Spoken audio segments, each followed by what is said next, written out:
Well, huzzah, huzzah! I'll just throw back my legs and pollute my breeches with delight.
Is that a thing?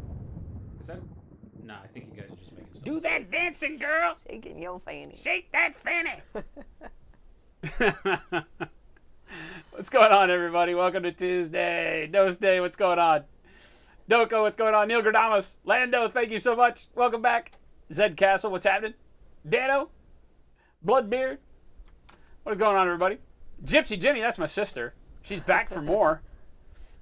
Chuck Whiffendiffer, what's happening? Welcome back, everybody. Tuesday, yes. Hope everybody had to it, JP. I hope everybody had a wonderful weekend. You included, JP. We even hope you had a wonderful weekend. You troll, you. What's going on, everybody? Again, hope your weekend was wonderful. Hope you did some cool stuff. What did we do? Did we do anything? We went to the model we show. went to the International Plastic Modelers Society show. Yes. Yes. Yes. And took many pictures and looked at many model kits and bought one thing. You know what we bought? Super cool. We bought the coolest thing on the planet. For those of you that were here on Friday, you'll understand how cool this is. You'll understand and grasp the overall meaning and give me a word. I don't know. Me neither. You'll get it. It's cool. Check it out. Check it. Are you ready? Are you ready? Are you ready to see what we bought?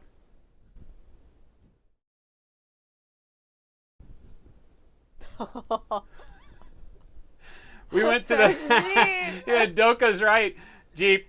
We got Jeep with a J. If you're here on Friday, you know the significance of this entire thing that you see before you. This is the only thing we bought at the modeling show. So it was just a random, like...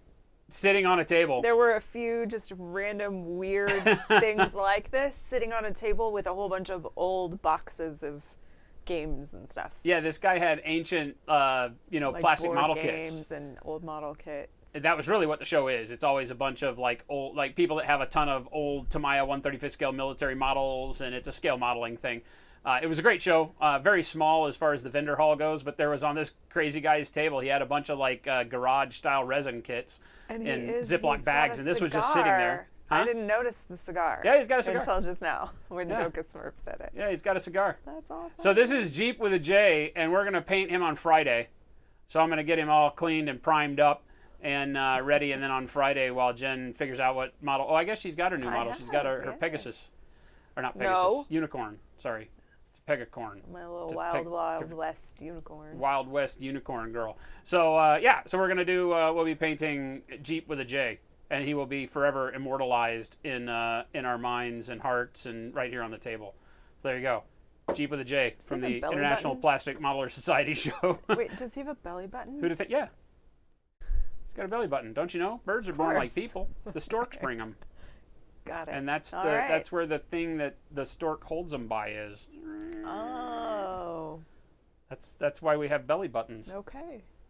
Because there's a tow cable that you're born with, uh-huh. and it allows the stork to grab on and fly you and then drop you in the chimney for your mommy. And then your mommy loves you and rocks you to sleep at night so that you forget the traumatic flight with the stork. The more you know.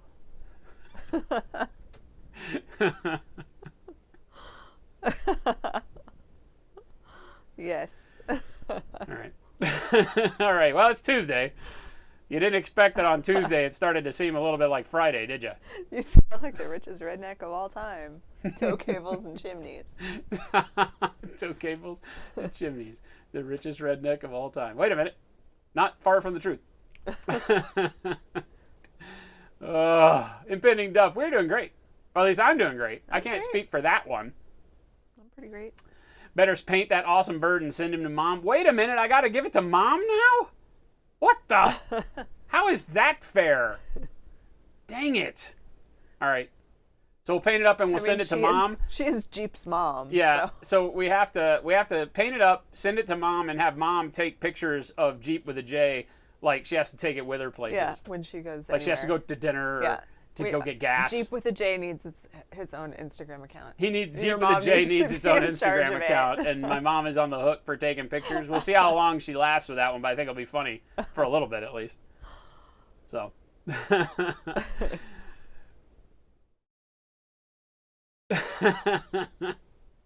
Where do babies come from? Well, let me tell you, kid. What's up, Grins? Welcome back. All right, so I'm painting. Jen's painting. We're doing the thing. It's Tuesday. We only have a limited amount of time. It's 2 on Tuesday. We're going to paint this guy. Bam. Pow. Zoinks. We're not ready for her yet. Zoinks. Not her time. And Jen's going to continue painting. Did I give you back the white? I did, right? Yes. Yeah, okay, good. Jen's going to continue painting her Centaurette. And it will be finished today. Her Centaurette. No. Say Thunderville Huntress. Thank you. Centaurette. No. Yeah. That's how that works. She doesn't respond to that. That's how that works. So this is, I wanted to show you guys the process because a lot of people had asked me behind the scenes after we showed you the last of the Gorehounds that we're painting up for the Grimkin here. I had walked you through the process. I did him off stream, but I walked you through the process of how I got this skin color, and I told you it went through a really bizarre stage because this was all done in very neon bright blues. So colors like this, right? This was kind of the brightest color on him on all the highlights and such. And then what I did is I went back over all of the very bright electric blues and glazed it with the airbrush with black. and the black over the top of the blue gave us this kind of concrete gray, green feel to him, which brought it back to where I wanted, which was a kind of a leathery grayish black without actually painting him black. Because a lot of times the problems that we see with black is, of course, you paint it black, and then where do you highlight it? You highlight it to gray, and then how do you get it to look black again? It sometimes looks too dull, neutral gray. So this gave it a lot more color under the black by, dropping in some hue and then letting the black dull it all back down and desaturate it, but allowing it to, poke through with the highlights. So everything along the top ridge of his back is because of the way the upper model was done. Just imagine this in bright blues instead of bright greens, and you have the same exact effect. So today what we're going to do is pick a color to glaze over with the airbrush over these greens and show you how you can start with a picture in your mind of a particular color and then use some odd hues and ways to progress to get you there. Because this is almost identical to what I had in my mind, but there's not really colors that are made without doing a lot of mixing and hassling around with it that get you to this, right? So the only mixing that I had to do was at the very end for my highlight color. I had to take a little bit of gray and mix it in with the same blues that I used to kind of get that desaturated highlight color to go back over it. So that's usually the hardest part of the work. Now I've also gone in and glazed with purples and blues to bring my shadows out. I've already started that here. You can see a little bit of the purple in the shadow on his belly and such, and in the neckline, jaw, things like that. All right, but I've really amplified this green to be almost like a toxic slime green, which looks kind of cool on its own, but I didn't paint the model to be this color, so I don't want to leave it like this because I've got some pretty harsh transition between shadow and brightness that looks like a racing stripe. And the reason for that is because I know I'm going to lay a darker color over the top, and it's going to blend all that together. Right? So I've done the process of doing this is a lot different, or a little bit different, not a lot different, than you would just if I wanted to work it up to this bright green. Had I wanted this to be the color, then I would have had an easier transition out of my shadows to a dark green, mid green, and then bright green. Whereas as you can see right now, we're really just bright green and then a little bit of middle green kind of hanging out at the edges and such. Right? And I've gone through and used the brush to go ahead and highlight. So you'll notice how I've picked out the highlights on the wrinkles of the skin, along the spine, on the tail.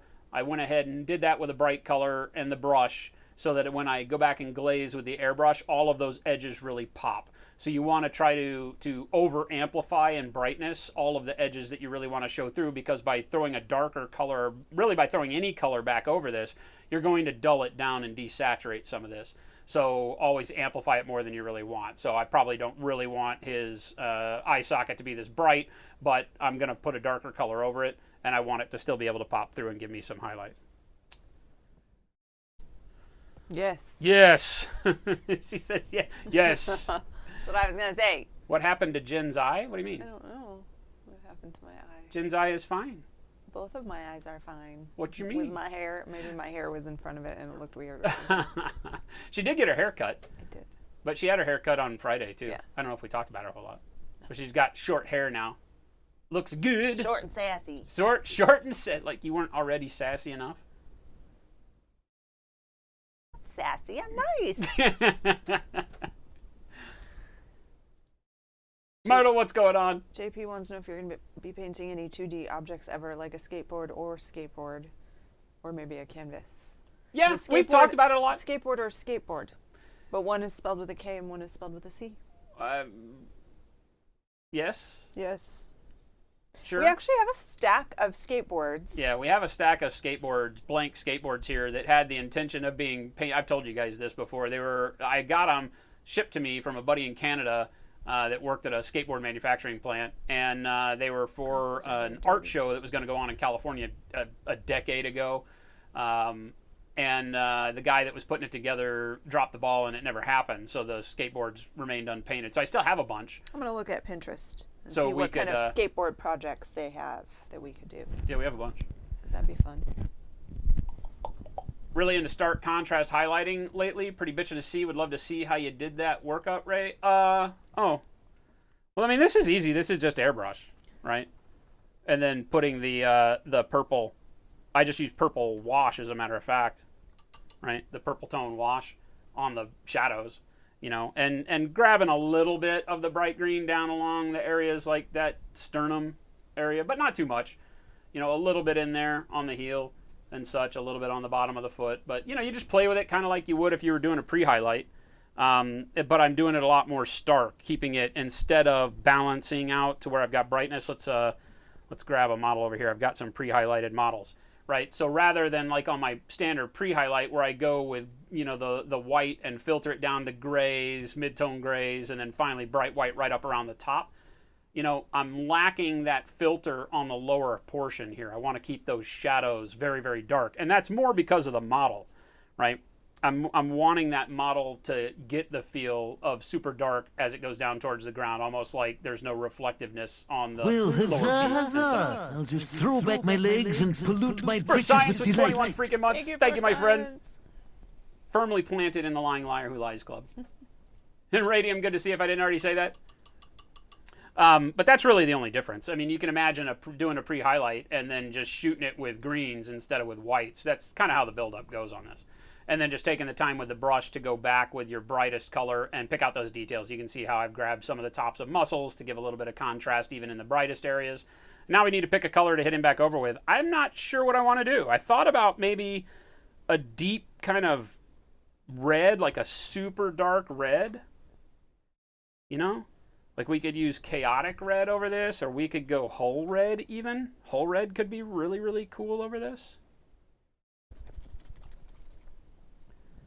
Right? I don't think black red would work. Black red has a little bit too much red in it. This brownish red of whole red could work really well, probably. Give us something cool. I didn't really have a feel for what I wanted this guy to look like. I figured I'd just show you guys the process, and I don't have in the rest of the skin that we've done so far, we don't have any real colors that had like an undertone of that bright green. You know, the little goblin head on the Frightmare is about the only thing we've done like that, even though we don't intend to keep it green. You know, we've got this kind of dead, bruised yellow flesh on the Rattler. We've started in with doing the kind of magenta, reddish purple flesh on the Child. Right. We've got this kind of dead grayish flesh on the Cage Rager. Right. And then we did our Skin and Moans. Doing some work on the patchwork quilt of dead flesh on him. And he's got kind of Frankenstein, you know, green, cartoony Frankenstein green skin underneath that we can play with color-wise as well. I haven't really determined if I want to leave that green or not. I'm happy with the way it is looking, though, on him. Right? So he's just got kind of this bruised, draped flesh tuxedo thing going on with all the stitching and things on him. So I think that like a really deep red could work, because that's going to give us a final color that we don't have in any of the other models. Whereas a purple would work really well, but we already kind of have a magenta, and I feel like that's what we would wind up getting out of this. We could do black and see what black gets us over the green. Although I feel like it would be very similar to the blue one. It would probably just be a little bit of a tonal shift. But we could play around with black if you wanted to see how I did this one. I don't have a problem doing that. You guys pick. What do you want to see? Use mahogany over it. I think mahogany might be a little bit too red.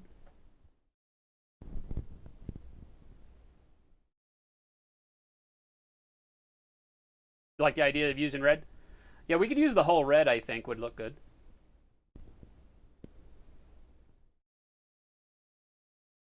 You see that Jenny says your white looks great? No. She says your white looks great. She always struggles to get paint to look even when you're painting with white. Oh, thanks.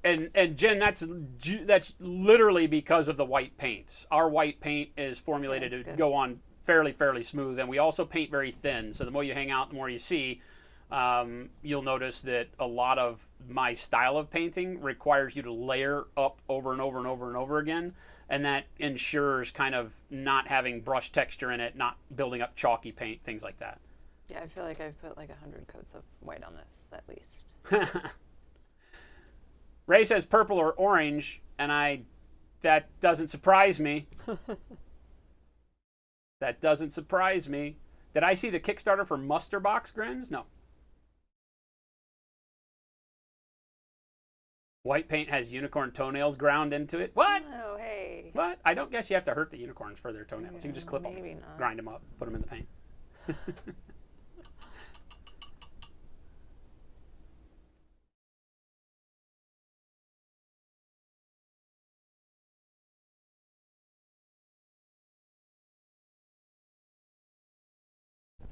All right, I think we're going to try Hull Red. Let's see what we get out of Hull Red. All right, so again, Model Air Hull Red. It's a very deep brownish red, a little bit more brown than mahogany. Okay, it's still got red to it, but it's not as red as mahogany. So Hull Red shifts you more to brown. Mahogany pulls you back out into red, but they both are very, very similar colors. We use them both all the time. Obviously, everybody knows mahogany, right? But mahogany pulls us a little bit more to the red side of things out of the brown. So I don't know that I want that much red on it. So we're going to do Hull Red. I like that idea. Let's dump some water out of the airbrush.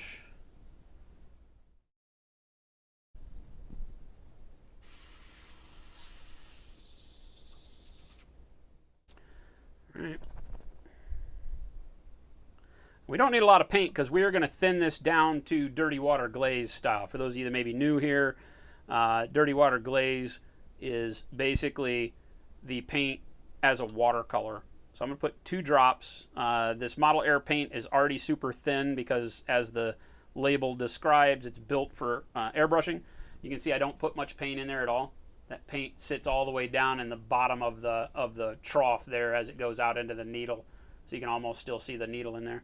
Right. And then we're going to float that with Airbrush Flow Improver.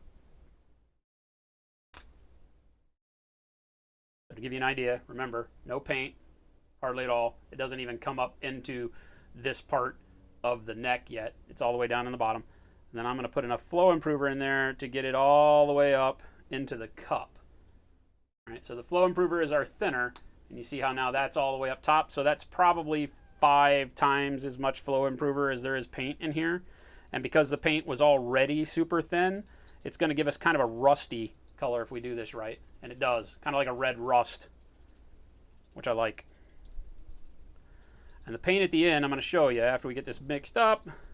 And when I paint the sidewall of the cup here, you should get very, very little pigment, and you do. You can just push it around and still see the chrome underneath the paint. I feel like that's pretty good. I'm going to add a little bit of water to it. For a process like this, it's better to err on the side of caution. So I'm going to load my paintbrush up with water and bring it over here and dump some water in. And yes, this was dirty water out of my paint cleaning jar, so I don't even care. I don't even care. I don't even Do care. what I want. All right, now perfection. Right now, as I put it on there, see how you can see through all the paint that's on the sidewall there? You see the chrome right through it? That's what we're looking for. We want this to basically be like watercolors. Super, super thin watercolor, because we're going to be using it as a filter. Okay? I use that word quite often. And when painting, a filter is literally just a layer of color that allows all of the color beneath it to show through and have an effect while still doing work and putting hue on top. Studio 77, 21 months. Again, Holy Carp, firmly planted in the Lying Liar Who Lies Club. All right. So again, I can hold, notice how I'm not going to get a whole lot of buildup on my skin as I go around. And when I rub on that, it should all come completely off. Yeah. Let's see what we get here. I'm going to blow some through the airbrush to make sure I'm getting down to the ultra thin part. Looks like I am. Let's test on the tail. Oh, that's going to be beautiful. All right. That's going to work really, really well. So I'm now going to just go after the body. I'm holding the brush probably about, let's zoom out here. I'm going to hold the brush probably about 5 inches, 4 or 5 inches away from the model as I do this, because I want there to be a very light dusting of color that happens. I don't want it to be very specific in any area. Notice how it's just going to alter the color globally as I do this. If I get too close, I'll build up a lot of color real quick, and I don't want that to be the case. Right? This is going to be beautiful. Ray's going to get his way. It's going to be kind of an orange, which is what I was thinking might look really good, because remember, as you thin a paint down and paint it as a filter, you're going to get a brighter version of itself. So even though this doesn't look anything like Hull Red, we just kind of had to guess. And this is one of those things that I'm always talking about. Makes painting this way a little tougher, because you can't always judge your final product based on the color in the bottle. All right? So the first layer on there, I want to kind of get it smoothed around. I got a little more buildup right here than anywhere else. That's okay.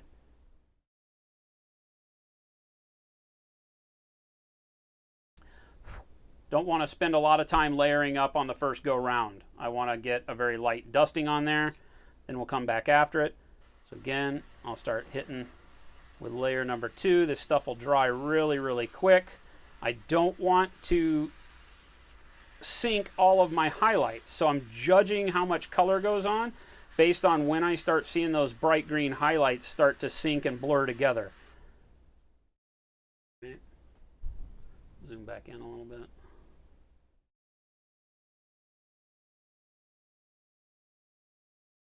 Because you can see how, like, up in here where I've gone a little heavy with the color, now the highlighting that I did on those ribs coming down from the spine kind of blur together and I lose that brightness. So I want to be a little careful.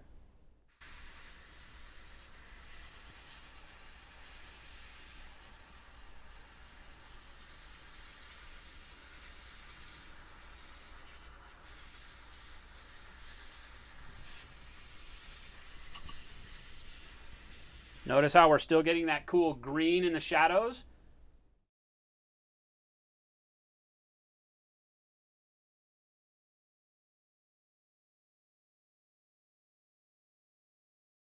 That looks really good. All right.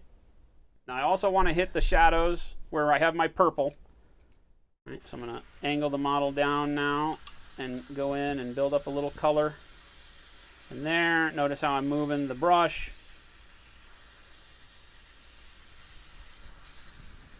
Making sure I keep from building up a whole lot of color in any one location. And again, just filter in over that purple and those shadows.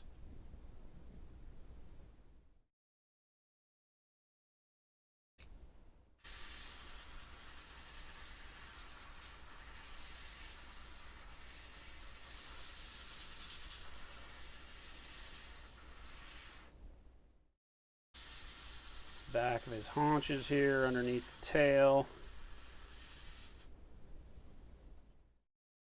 Just keep repeating this as I go.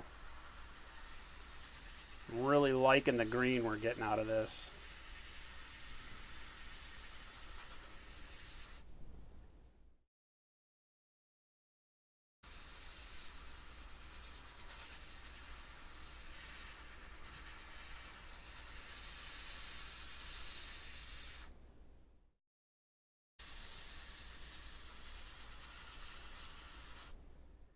And this is really the magic of painting thin as a filter layer, like we're talking about. We can achieve some really crazy colors, right? And because we've just kind of done this, notice how I'm getting this really cool buildup of red in certain areas. I can use that to my advantage. I can start looking at, okay, where would that really be? Maybe down here on the bottom of the throat like that, where I've kind of got that pinkish red showing up now.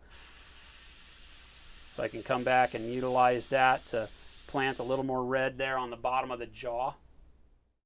Once I start seeing the colors form, then I can start making better educated guesses as to, okay, the more I build it up, the more pink I get.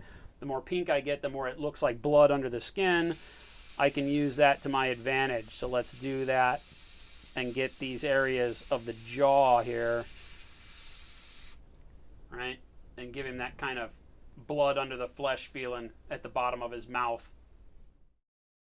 Maybe a little bit right here in the pinch between his eyes. So I'm going to get in really close. Build up a little bit right there.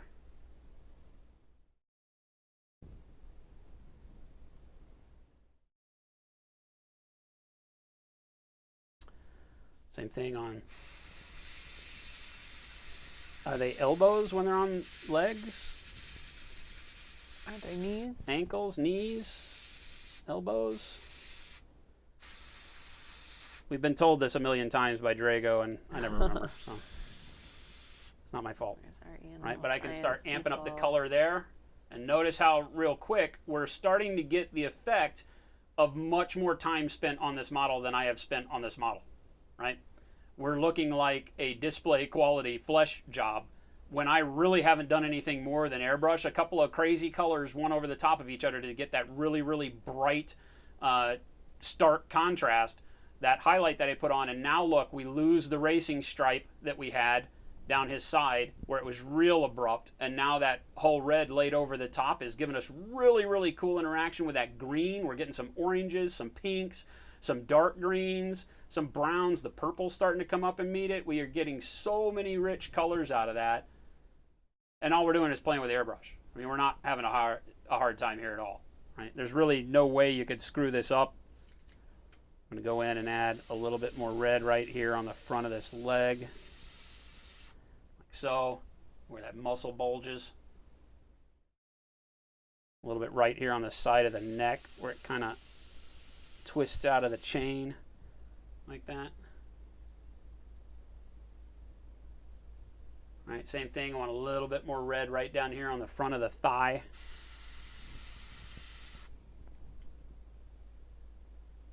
As I see these colors and the way they interact, now I can just start playing around with it, like I said. Figure out where I want to see more. And I can't really see less, but I can put more color on here. A little bit on the back of that scapula or whatever the hell that is.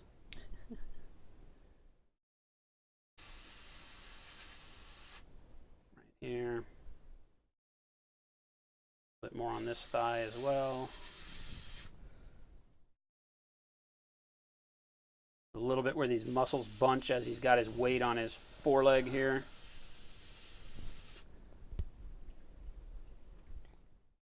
And just look at all that awesome color that we're getting out of one filter layer.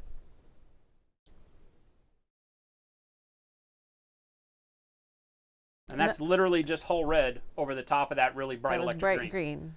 You know? And you just sprayed red over it. Just sprayed the whole red. Very, very That's deep amazing. brownish red. Because remember, when you're painting thin like this, you want to try to make sure that you go much darker than what you want to see on the model.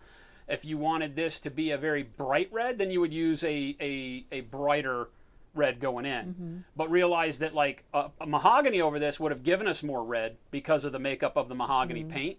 So that's why I went with something that I knew was a real deep, rich brown, right? Because look at the whole red, right? And you don't really find that color on here until you really look and you see that like this little rich orangey spot. You can see, oh yeah, that's just a very bright version of it because that's the green playing with it. Look right there between the eyes. You can see how that's working, and you can see how in the shadows you can find that color, but looking at it directly, you don't see whole red on here. So the problem that a lot of people have is determining the colors that will give you this effect. And a lot of times, like you see me on stream, I'm like, I don't know going in what it's going to look like. I just know that browns and reds work really well with greens. And if I go dark enough with my browns and reds and bright enough with my greens, that I should get some really, really cool interplay. Because the bright underpainting of the green will force those reds, they will force those real rich, bright colors out of the color that you put over the top. So if you used a black blue, you would get more of the blue, less of the black, where it hit those really huge saturation points in the green. Like, and that's just true of all colors. That's just the way that's going to work.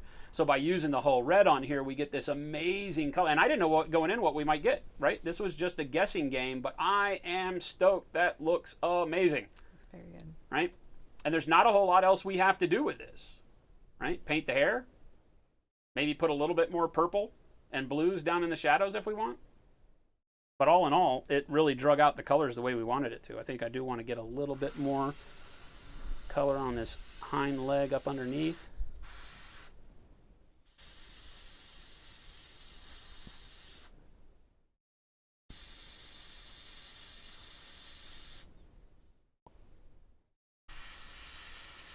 Right where he has hands for feet, which is really weird. But right where the hands start at the wrist, I want to build up a little bit of that brown red and oversaturate it there. There you go.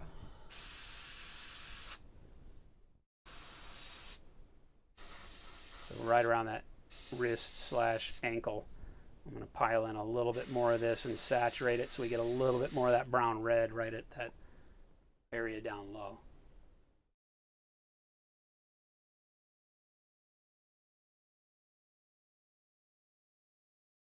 Bingo, me likey. And I think I'm really, really happy with the way that green is playing in there.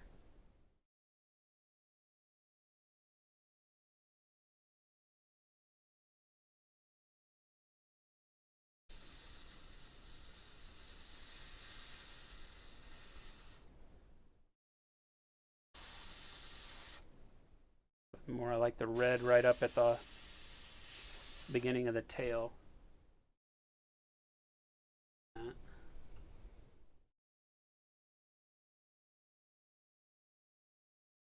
little bit more red right down in the ribs as they go into shadow.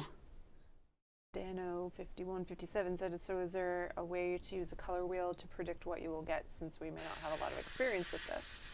I'm thinking this would be a great way to get an underwater blue-green flesh tone. So, no.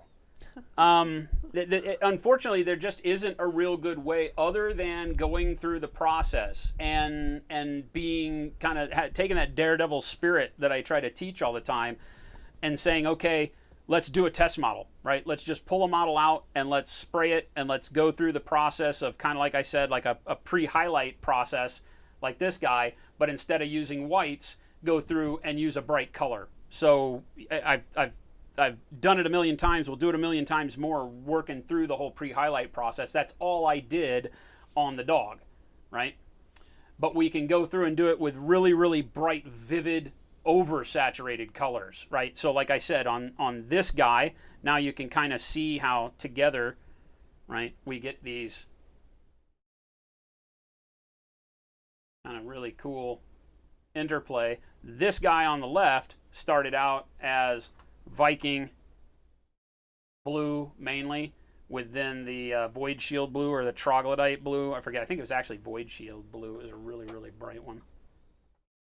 Yeah, Void Shield blue was these two colors. So super, super vivid, bright blues were done on this guy. And then I put black over the top of him and got to the point where you see it here. Now there's some purple and magenta in the rib area that I went and glazed back on there, right? But this kind of grayish skin tone came out of the black over the blues, right? And then you've just seen how the really bright green was at its brightest, I think was this stuff. Poisonous Cloud and Jungle Green. Yeah, Jungle Green. Right? So really, again, really bright, vibrant, yellowy greens that then now we've seen how whole red over the top of them gives us this really crazy skin tone. And actually, as I'm looking at it, right, it's not far off from what we did here. It just has that green to it. Right? So those are very similar. We just got to them in two totally different ways. Right, this one we painted with dark greens, and then over the dark greens we went with lighter yellows and layered it up to get this kind of feel. Here we got a similar look, but we did it much easier because here I've gone through and I've airbrushed and I've brushed and I've glazed and spent a lot of time getting it. And here we have even cooler greens in the shadow, and we still have the pink on all the areas like the elbows and the snout and things like that that I had to spend a ton of brush work here to get to. Right? So now knowing this, I now know how to paint this the way I wanted it in my head all the time, very easy. Like this is 15 minutes worth of airbrush work if you really are just sitting down and not streaming to get this skin. And you can't beat that. Looks so good. I mean, you just literally can't beat that. You're not going to get that kind of skin tone no matter how fast you are any other way. But like I said, the key is just to pick some vibrant colors. Blues and greens work really, really well because they're already secondary colors. This doesn't work as well if you just use primary, what we call primary colors. So if you just build up a really bright yellow, it can work, but you got to be a little bit more specific with your colors, because remember, what you're trying to do is get a top layer color that is a secondary so that it will quote unquote split as you put it over those bright underlayers. You know, so you're going to want to use, you know, a blue or a purple or a green or a red, something that already has other components in there, right? The green being blues and yellows. So as you put it over a real saturated color, sometimes it'll drag the blues out. Sometimes you'll see more greens. In this case, right, we use the whole red, which had the browns and the reds, and probably a little bit of orangey color and hue in there too. And so you see all of that interplay happening. You see some of the reds coming out and becoming pink on the real saturated areas, but staying in that orange world in some of the others, and then helping out in the shadows where the brown really picks up and comes to life. And we'll keep doing this. I mean, through this whole army, there's still a few more guys that we've got to do that will have colors. We've got another Cage Rager that we got to do, so we can play around and do the same thing. I'm all about this army being, you know, crazy tones. We've got another Skin and Moans that has to be painted as well. So we've got some big dudes that we can still play with. The other guys are all going to be just quick brush painted, all the small dudes. Doka's Merp said if you go over the puppy with some yellow now and a few high spots, would that look even closer to the porcupine guy? No, I mean, yeah, well, not really because of the green, right? Notice how, like on this guy, what we were going for was for the green to just barely be in the shadows. And so you just get a hint of the dark green in some of the darker spots here. And what we really wanted was that kind of bruised purpley yellow. So that was a goal that we went with here. Here, since we didn't know what we were going to get, right, what we have wound up with is kind of that greenish yellow with the pinks and oranges and brown overtones. But notice how that bright green turned into a real dull, deep green in all the shadows. And that really brings it to life, in my opinion. I think it's that interplay that works the best. We still get really good purples from that purple wash. We can probably put a little bit more purple wash on him, although I don't know that I really want to at this point. I think I really like the way the purple kind of still lives there in some areas, almost as an iridescent. Mm-hmm. Ray wants to know if you think this would work on larger scale figures. I've got some Monster Apocalypse plant eaters that would look cool in crazy skin tones. It'll work on anything. Size is of no bearing. You can do this on as large a scale as you want. Filtering doesn't require. Now, the way that your color interplay will happen might change if you did a big flat surface, obviously. It's the sculpt that gives you the peaks and valleys for the paint to build up and sit on. So you're going to get more highlights. You're going to get more, varied detail, right? Remember, when we pre-highlight a model that has a lot in the sculpt, you get a lot more contrast, right? Between the folds, as opposed to like the pre-highlight on the blade is very simple, right? It's very bright and then it's very dark where the paint can't hit. Everywhere else has all this other detailing that shows up, and that's really where the filtering starts to grab hold. So if you have a very large model that's lots of smooth surfaces, then filtering sometimes doesn't do the same kind of brilliant, feel to it initially like this, because here what we're seeing is where the valleys, where the green was darker, playing very differently than where I had those highlights. So if you didn't have a sculpt with all those peaks and valleys, you wouldn't get the same vibrancy out of the filter layer. But you can still use it to get some really cool colors, for sure.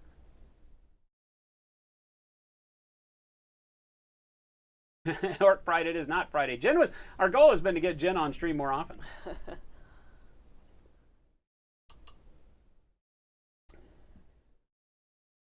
Not busy, I'll be here on Tuesdays and Fridays.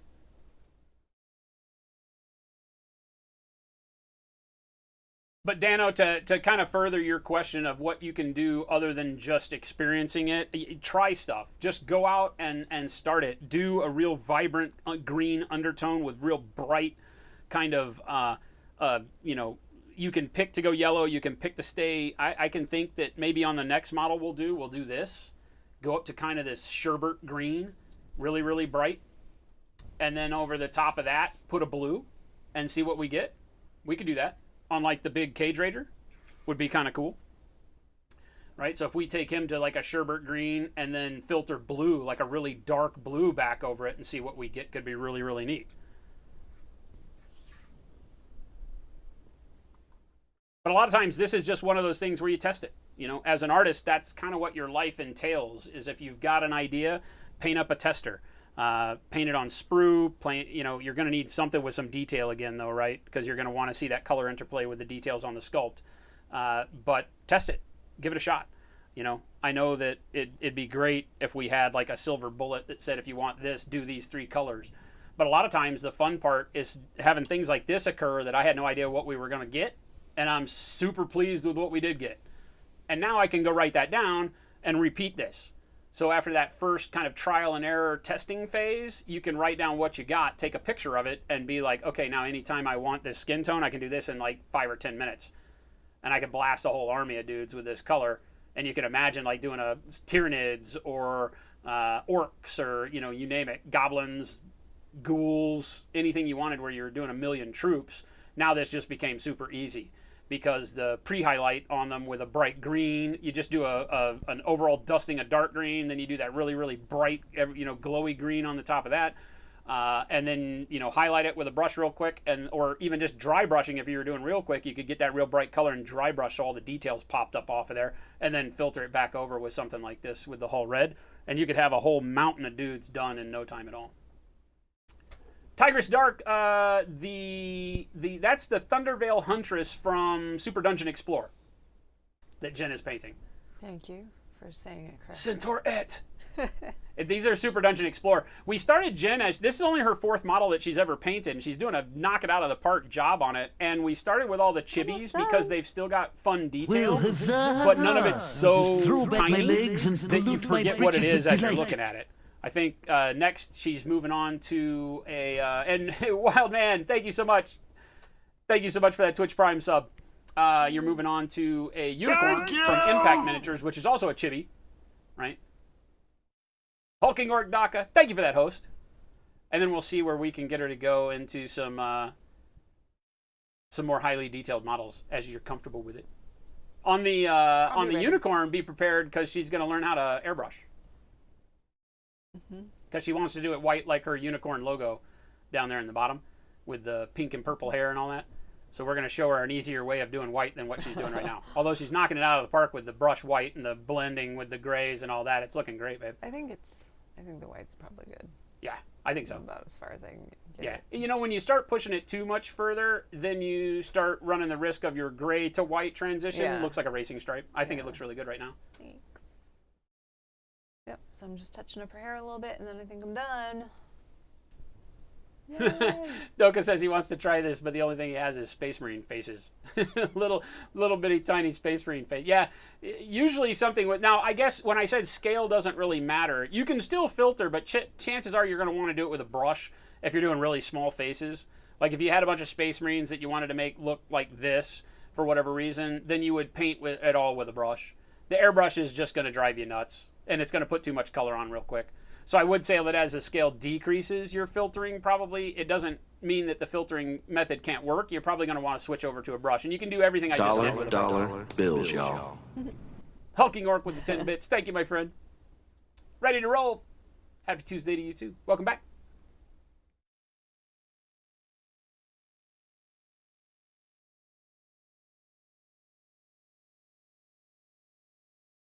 Right. I should paint Guild Ball Falconers because you need to. Is that what you're saying? So you can steal the color scheme? Thank you, Hulking. Doka Smurp, I'm not going to lie. There have been times where on stream we've done some really cool things. I haven't written it down, and I've had to hope and pray that I could go back and find the stream video before it got deleted by Twitch to figure out what I did for those colors. I'm not going to lie. That does happen. Oh, Budgie, there's some unicorns from Malifaux. That'd be cool. Hulking Orc Daka, any chance I'll ever paint a Gundam model? Say what? Paint Gundam? Uh-oh. Paint a Gundam model? What kind of crazy talk is that?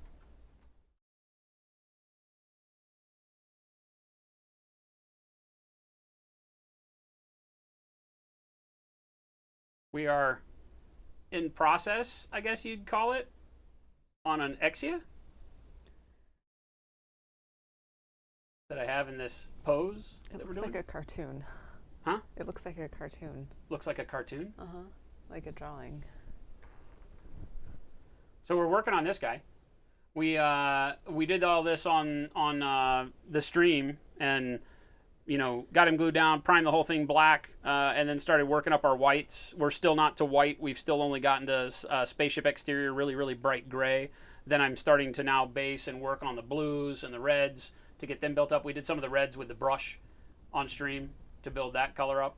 I think we just did this foot. Yeah, we haven't done this one yet. And yeah, so I mean, eventually, the hope would be that this guy would see the light of day. I'm having fun. This is the first one that I've ever done. Grins and his brother sent this out. So yeah, it's been a while hulking for sure. But we've got that guy. We've got the we're going to be painting this, the Armored Trooper Votoms, at some point. And then we've been working also on another cool diorama piece that we hope to complete sometime before the sun burns out. That is a Maschinenkrieger Mark 44 combat suit, if you know what Maschinenkrieger is. That is this guy. This is up in a video on our YouTube for how to do the texturing that we did with the cast metal surface texture that we've done on him. So there's a YouTube video that we did that live on stream to get to with putting that cast texture on.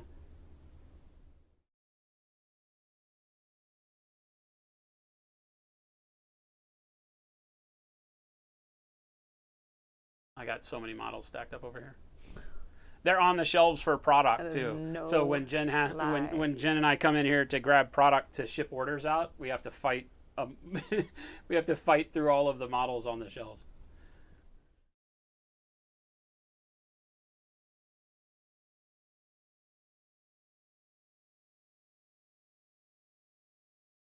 Railed 21. Any tips on painting lichen or tombstones or the like? So are you saying that there's already like the I call it foliage or mold or whatever, is it already sculpted on there, or are you trying to paint it on a tombstone that doesn't have anything on the face of it? Would be my first question.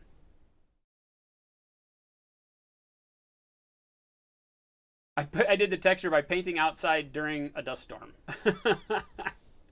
No, we did the texture by using the rust texture from Vallejo and painting heavy rust texture underneath it that actually has a texture paint, and then painting over the top of it. Super simple. I showed that video to a guy that does scale modeling who was asking about a better way because in the scale model world, a lot of people will do all sorts of crazy time-consuming processes to get that same texture. They'll do thin clay built up and then mold it and sculpt it on there. And when I showed them all that, they were like, oh my God, that's too simple. So I told them it only works on certain scales. Like you could probably get away with 1/35th scale, but any bigger than, well, I guess bigger would be okay, smaller would not. So 1/72nd, you're not going to have that really work and look great, I don't think. But the bigger the scale, it still works pretty well.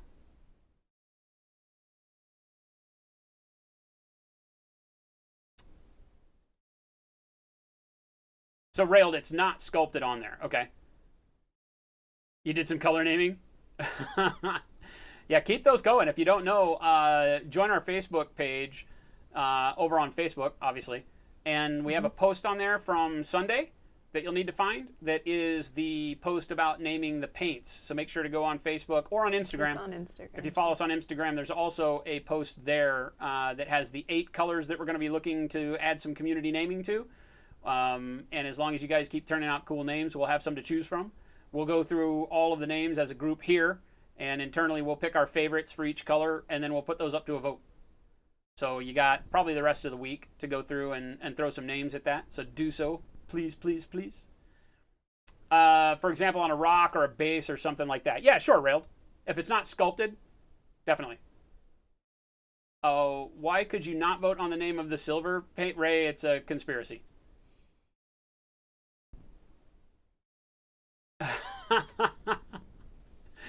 Rizzle, you ate a whole cow for dinner and now you gotta go run 4 miles? Don't die, I feel like is the best we can come up with here. Thanks for joining us, man. All right, so the question there is on tombstones and stuff, how to get like a lichen feel. Do I have anything that we could even look at for that? I would need a piece of stone, or I would need something with stone on it, wouldn't I? Wouldn't I?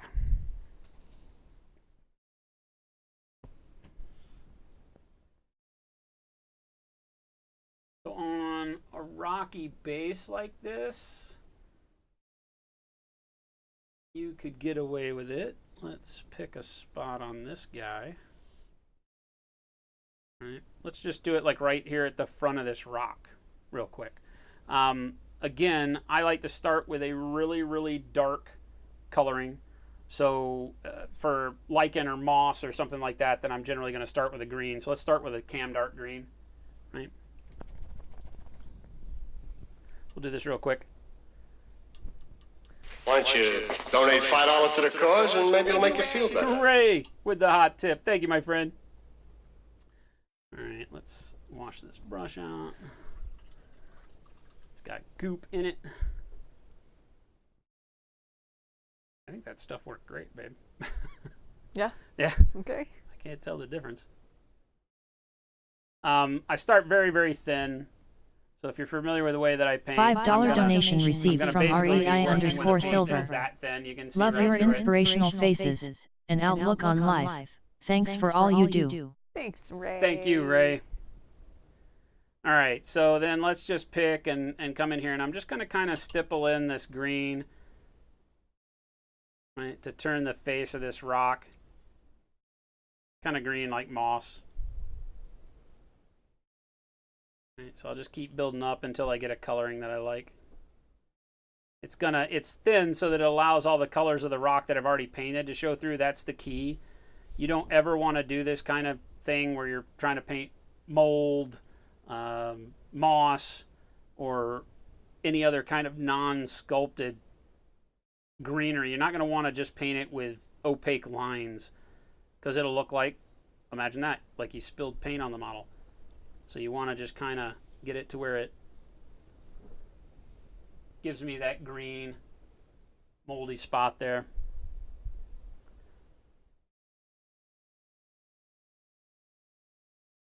Again, I'm seeing all the browns and yellows that I put on there showing through. And then only as I layer up will I get more green feeling. Like so. I've got some green on there. Then what I would do is come in with an even darker green. In this case, I'm going to use olive green. You could just add black to the green that I just did. Much like what I do with an OSL, I lay a foundation of it. Why don't you donate $5 to the cause and maybe it'll make you feel better. Thanks, Ray. Ray Silver, what? Again. What? Thank you, Ray. And on this, I run it a little bit more opaque. $2.50 donation received from REI_silver. Jason cleanup on aisle 2. Jason cleanup on aisle 2. I didn't spill Since nothing the yet. echoes there, I couldn't resist. There's an echo on the announcements. Oh, is there still? Yeah. Oh, well. I don't know how to fix it. I've worked with everything I know how to.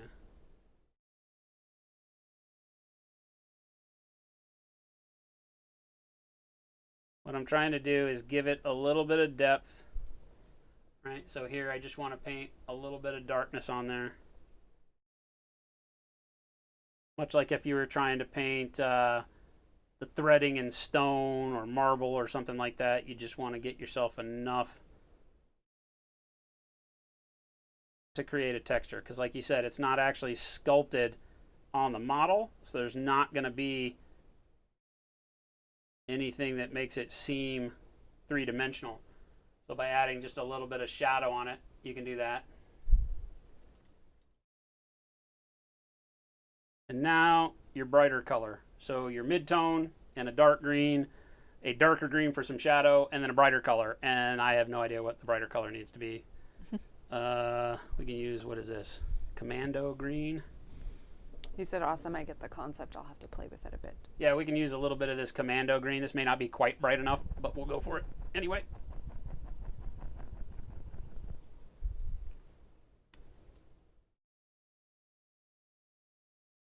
I want a very small brush for the way I'm going to do this because I'm basically just going to stipple color in there. So let's get a 0. I'm going to use a det cord 0 for this. Really, really small, fine point that I can stipple color on there with. I don't want this to be very thin, right? So if this highlight color needs to be just a little wetter than it comes out of the jar.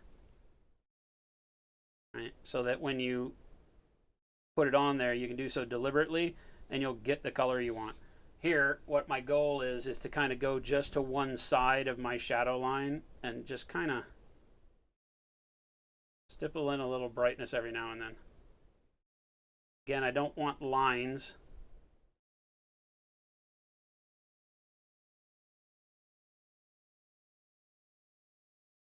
And I just want to do dots of color.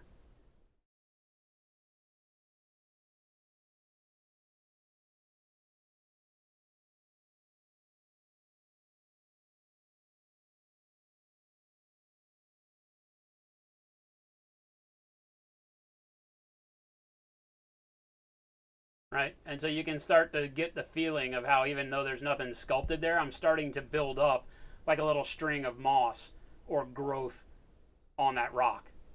Right? And it's really just about having a good triad of colors, a good mid-tone, a color that's a couple of values brighter. You don't want to do subtle color steps.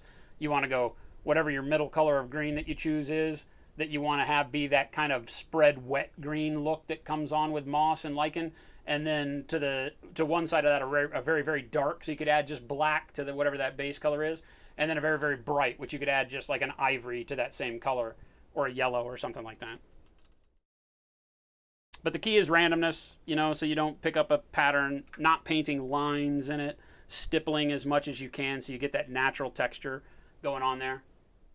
Right? And then you can just do that for however long you want to on the model. And because we've gone dark, light, and mid, you get that sense of texture on the rock there in that green area much better. So hopefully that helps. Surprised I had a model with a rock already painted that we could do that on. That doesn't happen all the time. Usually I'm like, yeah, I don't have anything even remotely like what you're asking me. I think I'm done. You think you're done? Mm-hmm. Well, you can't. Well, then what? I don't know. Well, then I got to start on my other one. So you got an airbrush? We're going to do that today? Do you have time? Oh, yeah.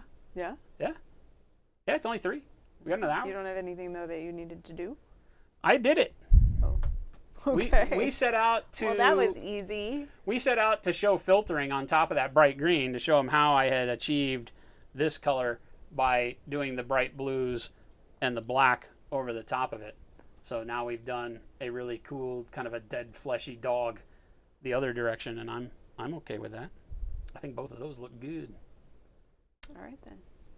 Thank you! Gamer Dad, thank you for that, Gamer host. Dad. Welcome, everybody. Hulking Orc Daka said, you guys ever think about doing a fan meetup that's not at a convention, more your own thing? Everyone could bring their go bag and hang out with you guys and paint together. I'd be down for that locally. Yeah. I do it tonight. If you can Tuesdays. get here, you can get here quick. Tuesdays at Tuesday Games night. U. As soon as the stream is over, Jason I goes leave and and go down paints. to the FLGS, and I take my go bags and I paint all night. So I'll be down there at Games U if you're here in the Phoenix area. You can come hang out with me, and wherever the hell that is. Mesa. Gilbert Mesa. It's Mesa. Get yourself a big old iced tea from QT and come down and paint.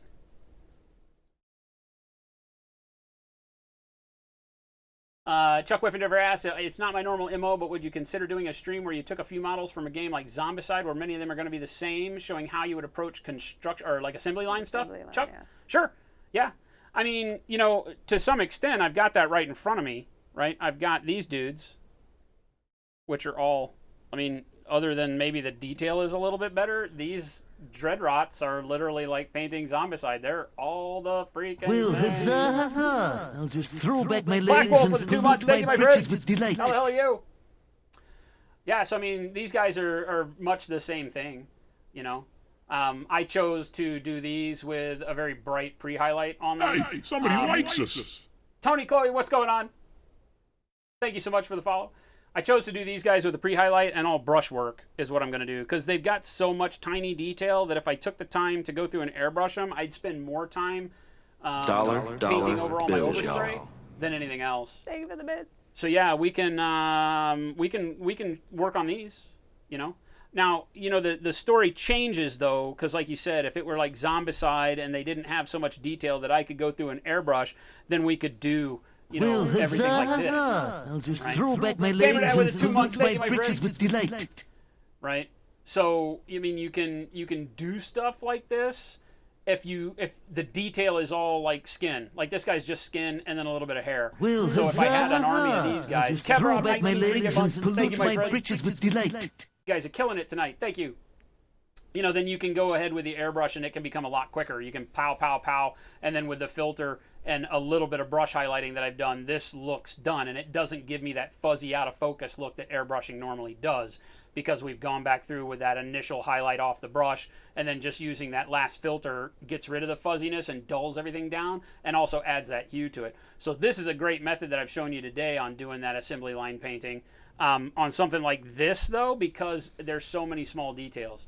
Right, you've got a wooden haft on the pitchfork. It's wrapped with cloth. It's got a metal end. He's got skin. He's got shirt. He's got leather straps. He's got a bag. He's got jeans. He's got you get it, pumpkin, all sorts of crazy stuff. So there's too many colors individually in small areas on this to feel good about going through and airbrushing it all and then using the filter method because there's no one thing on them except maybe the bag that is bulky enough to really do that with, and that's not worth the time to just do the bag. Doka, be careful on your drive home.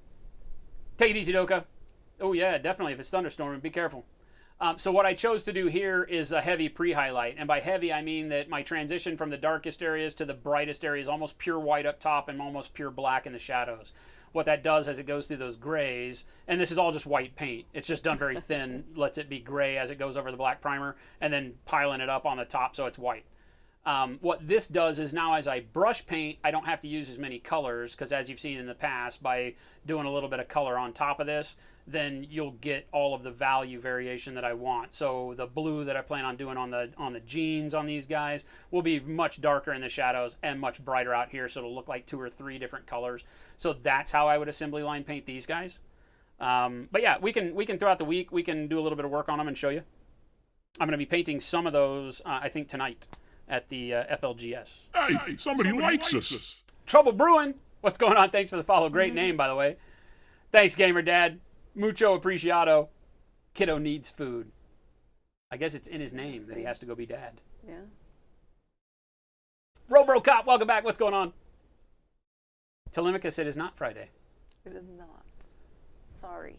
Jen heard we were having Sorry way to too much fun confuse. without her, so she just has to come in and spoil it all now. I had to ruin everyone's Friday when they realized it's only Tuesday. Apollonius, if you remember correct, the non-metallic metal of the werewolf was done with an airbrush. Yeah, we showed on that guy that I was just showing. Yeah, we did most of this with an airbrush to show that you can, right? I think somebody had asked me back when we did this model, how would you get a non-metallic look if you just did it with the airbrush and weren't as good with the brushwork part of it?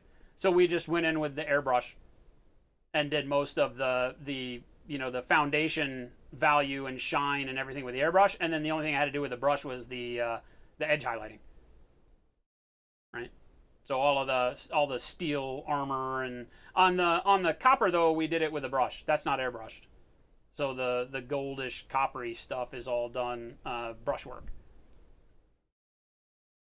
But the main body of it, silver and all that, was done with the airbrush. Like all these areas were done with the brush, the small pieces.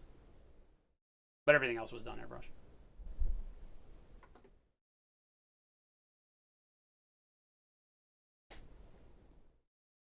Nice, Lando. Yeah, people have been loving it. We've been getting some good reviews.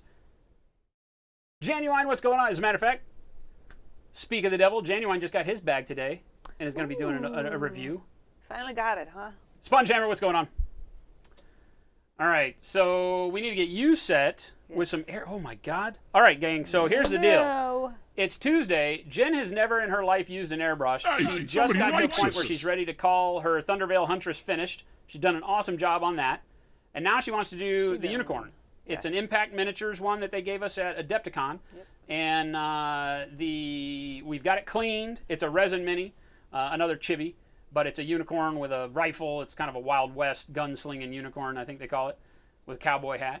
But she also wants to do this one in white. And so now she's done, which is by far one of the hardest colors to do, is white. White and black are the hardest to really deal with in miniature, especially on something like that Thunderveil Huntress, where there's not a lot of detail on the skin. Like, you literally just took a smooth surface and did your gradient from grays to whites on it, which is something that most people don't want to just jump in and try. So she's nailed that one. Now we're going to show her what she'll be mad that we didn't show her the first time. Was that white is much easier with an airbrush. But we'll see how. She's never used an airbrush. So the first thing we're going to do is have her prime that model. Neil Gorodamas, yes, you should definitely clean the brush before you use it. Do you have brush goop? If you do not have brush goop, what should he use to clean his brush, his new brush that he just got from us? If you do not have brush goop, then any kind of liquid hand soap usually works okay. Dish soap works okay. Some of them are a little harsh on the oils in the hair, so don't over clean it. But if you just got the brush, all you really are trying to do is wash the starch out, and so all you need is a little bit of hand soap. Just put a little drop of hand soap in your hand, get the brush under water, and then put it in your hand until it loosens up the bristles. Don't press on it or apply any undue force. You'll break the tip of the bristles with that starch on it. But any soap you've got, or just soak it in hot water for a minute. Just don't let it soak against the bottom. When I'm saying all these things, when you get a new brush, it's going to be pointed and it's going to be stiff because of the starch, right? So you don't want to put any pressure on the bristles. You don't want to take it and bend it over on your hand like this if it's brand new, because as soon as you do that, it forces the tip to spread, but because the tip is glued together with the starch, it'll break the end of those hairs off, and you have a chance of making your brush not point. That's a super common problem, unfortunately, with natural hair brushes in the hobby, because most people don't know. But you just soak it in water. Just hold it in the water. Don't let it drop against the bottom, because again, that'll put pressure on it. He got some brush goop. Yeah. Oh, you got brush goop. You're solved. There you go. Go to YouTube and watch. Go to YouTube Slow Fuse Gaming and watch the video. It'll teach you all that stuff. Nicholas, the ice pack was just to keep the soap a temperature where it wouldn't separate here in Arizona, because it's just too hot here right now. It's like 120 degrees. We're fully aware that they'll be melted by the time the ice pack won't be still frozen by the time it gets to you, but it's to keep it cool here in Arizona. Yeah. And they're reusable, so throw them in your freezer if you ever need an ice box. You don't have to throw them away. They're reusable. They can keep your lunch cold. Yeah, you can put it in your lunchbox. It's kind of what they're for, I think.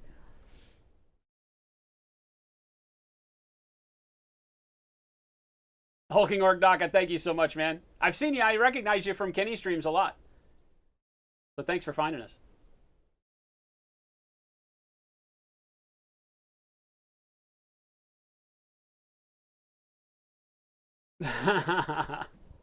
He's like, of course I did. Genuine's ready for cold. He wants to get back to Ireland, where there's cold and rain and cold, and get out of South Korea, where it's humid and warm and humid all the damn time. All right, we don't need flow improver for you. We do need an airbrush for you. Let me clean out this one real quick that's still sitting here with the filter, with yeah, that's bad. So I can't be trusted. My brush is still... Here's the beauty, though, right? Like, one of the great things about as thin as I paint is, watch, even though that's been sitting there for an hour or half an hour since we did it, right? Just a couple of spritzes with the eye cleaner gets it all out of there. So again, the beauty of painting thin. Now, if I left it overnight, you'd be screwed anyway. It still goes to plastic.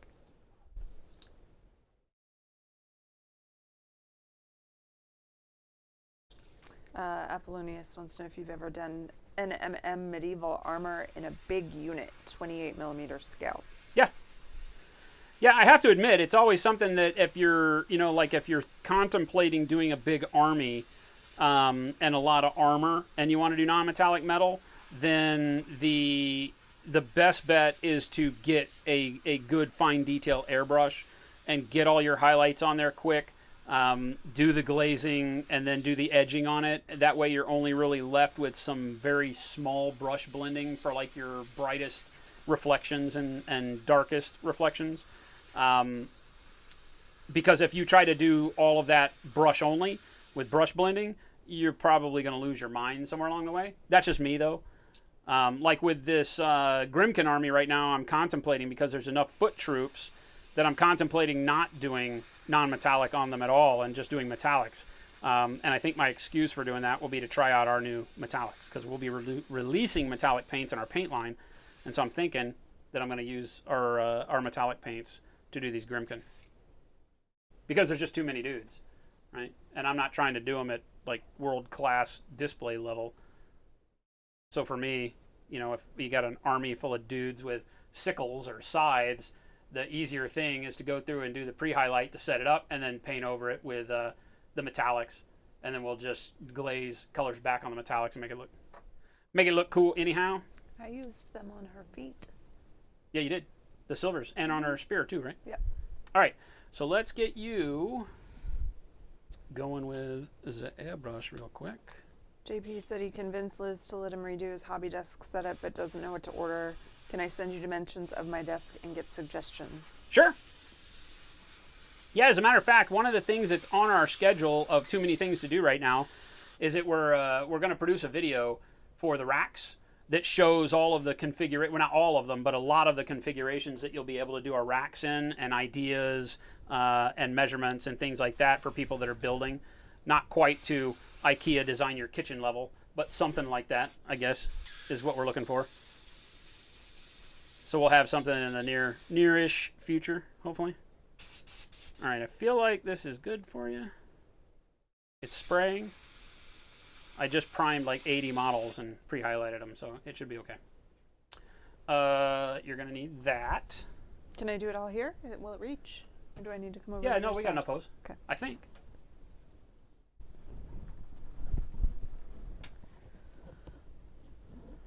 There should be enough hose for station numero dos.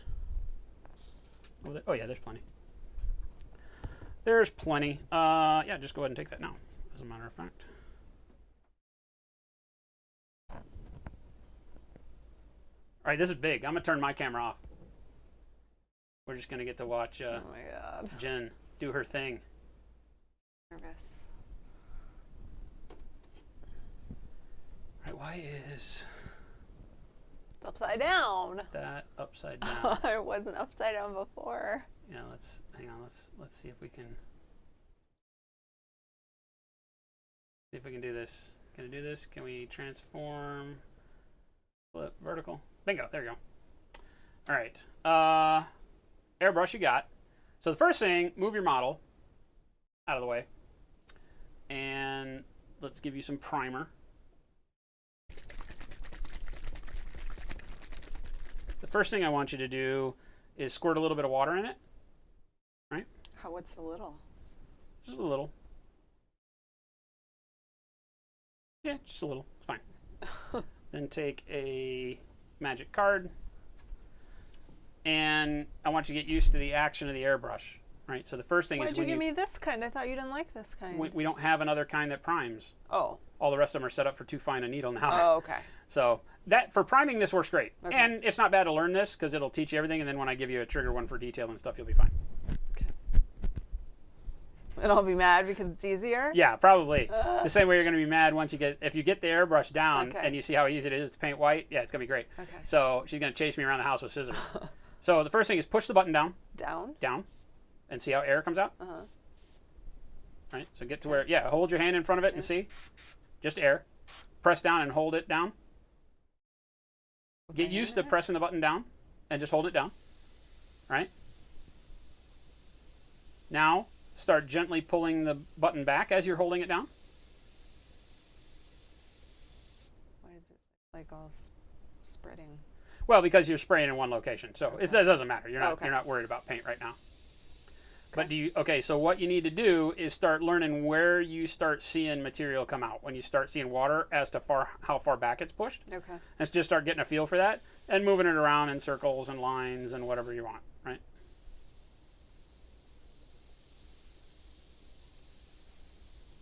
Okay. Right? Mm-hmm. Give you kind of a feel. Mm-hmm. Right? Now, dump your water into this. Careful, that's got a bunch of goop in it. You just keep that over there.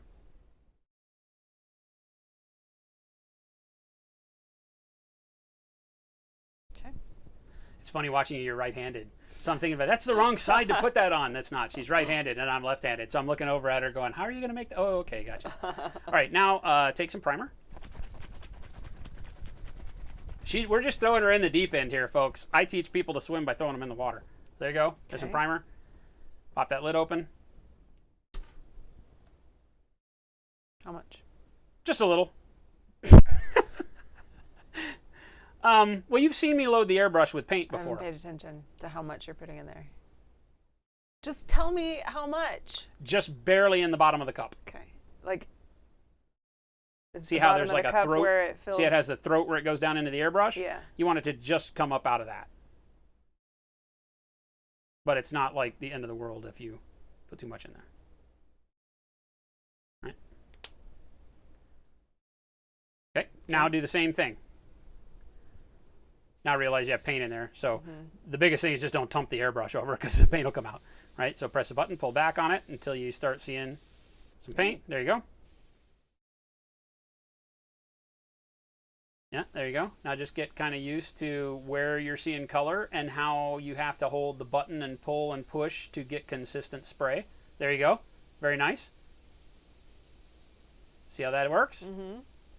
And get a feel for how as you move your finger forward and backwards and up and down that it will change the consistency of the paint, right? Mm-hmm. And you already noticed with the water that if you hold the brush still in one location, you build up a lot of paint. Mm-hmm. So you hear me talking about my palsy all the time. Now you're starting to see why I do that, why I'm always moving the brush. Even in a small area, right, very lightly, trying to move the brush like that, it gives you thinner paint so you don't build up a real dark black in your case right now. But you also don't pool it and get texture. So it's easier to keep it moving, get lighter coverage, and then do multiple coats, just like when we paint on the brush. You can kind of see there's a process here. I do this all the time.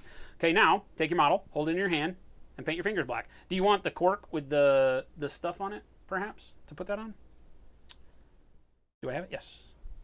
I have a cork with some poster tack. Give me your model. See if she's going to stay on top of this. JP said paint my fingers. It's the only way to learn. Now we're gonna do it right, JP. Okay. So now you can hold the cork. Okay. All right. Okay. Get it on camera. All right. There you go. Make sure you're not going to spray anything else like your brushes. The first time you start, your glass is probably bad. Yeah, probably better. It doesn't. You shouldn't get color everywhere, but the first time you paint, you don't want to worry about it. Seen me eat, right? Yeah, the first time, and she walks into walls and all sorts of stuff. So she always gets food on her clothes. Okay. Okay. All right. So hold it wherever it's comfortable and start painting. Start putting paint on it. And I'm just covering the whole thing. Cover the whole thing black. Just remember to keep the tip moving. You can always take your card, put it on your right hand side, and spray there first. Okay. So you get used to it, and then take it to the model if you want. So if you're worried about gumming up and putting too much paint on the model all at once, get a good feel for pulling the trigger back. There you go. Now you can go over to the model and just... I'm not seeing anything coming out. Okay, if you don't see paint coming out, push it down, point it at the paper, push it down, horse the trigger back all the way. Okay, so you get a bunch of paint, Okay. and sometimes that'll clear it out. Yeah, right now it's clogged.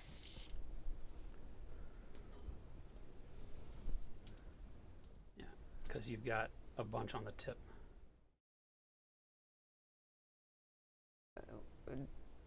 What do I need to do differently so that doesn't happen? Nothing. You just have to clear the tip like I just did. Okay.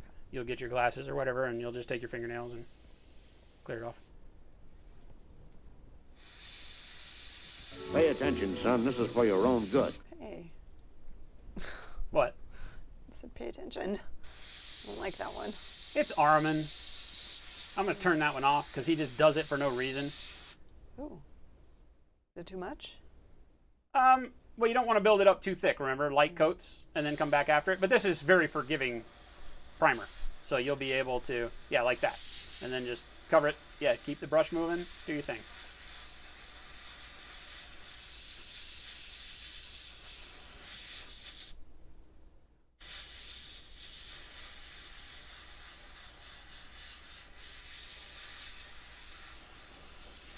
Somebody stole your brush soap, Armin? No! And your deck cord. Bastards. Watch your stuff. Gotta watch your stuff. Chain that stuff to the table. That sucks, though, man. Yeah, that sucks. Hey, Genuine, we will more than happily make a vacation to Ireland to teach you how to airbrush. As long as I can be live on the Genuine Vision show. I'm still getting it on my fingers. JP, I blame you. He's sitting here trying to tell us why it's good to paint your hands. Metallics, do you rinse your metallics in the same paint water? Yes, and use the same brushes, Ray Silver. Yes, I do. Yes, I do. I am more careful with making sure that I clean the brushes well. The metallic will gum up the ferrule worse than a normal paint, but it's not any harder to clean out as long as you keep track of it.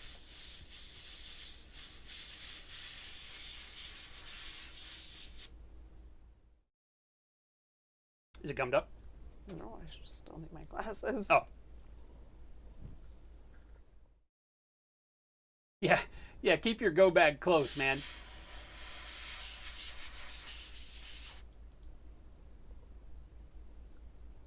Yeah, automotive paint, try not to get all over your body.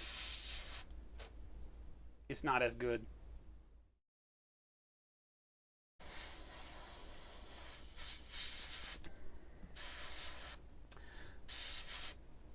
Did I get it all?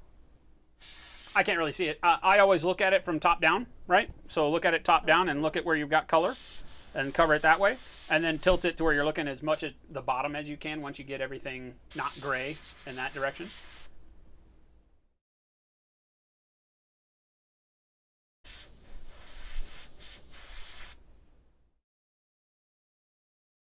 Careful with how you're holding it because you're almost humping it over when you're not spraying with it. That's always one of the biggest disasters when you when you're just not thinking about it and you drip the paint out of the cup onto another fully painted model. Not that I've ever done that. Just saying. If it were to happen, I'm sure it would be horrible.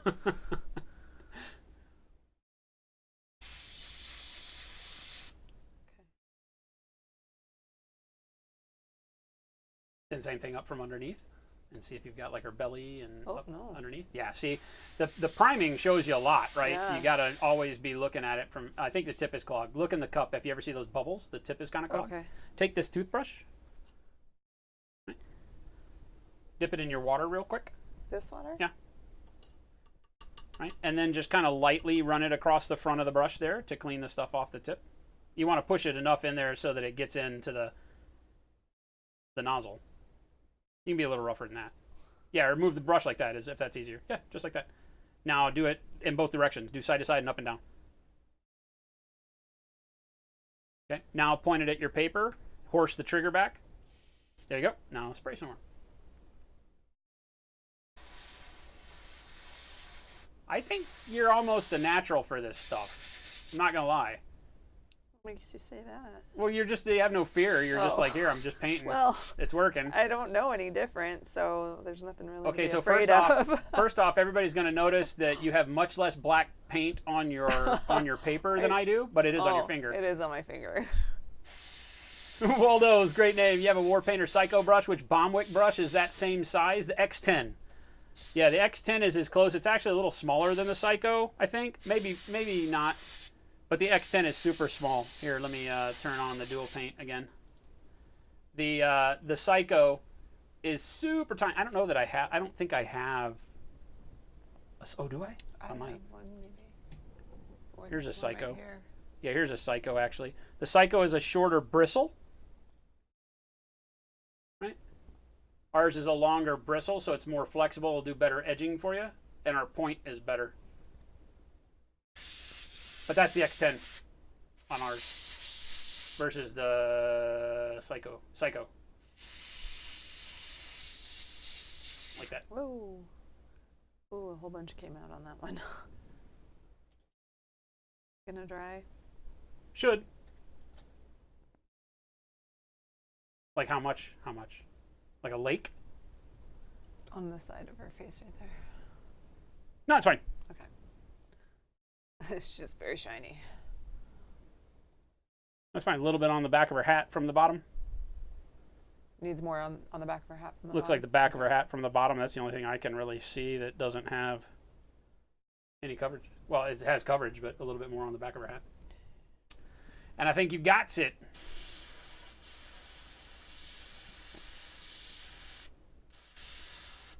Dump your paint on. Yeah. Yeah. I try not to. I tend to, now that I stand when I paint all the time, the last few years have not been a problem for me, like spilling paint on myself much. Every now and then when I'm mixing paint in the cup of the airbrush, it'll splash up and get on my shirt or something, but I always wear black because of that, so it doesn't really matter. All right. It's a tarp. What's going on? Sprayer super wet with primer, dip, and bucket of glitter. Done. Oh, no. No, I don't think that's how it is. Now just learn how to airbrush within view of the webcam. Exactly, Indrazor. Jeez, we switched her off, though. What? So you were off screen for most of that. Oh.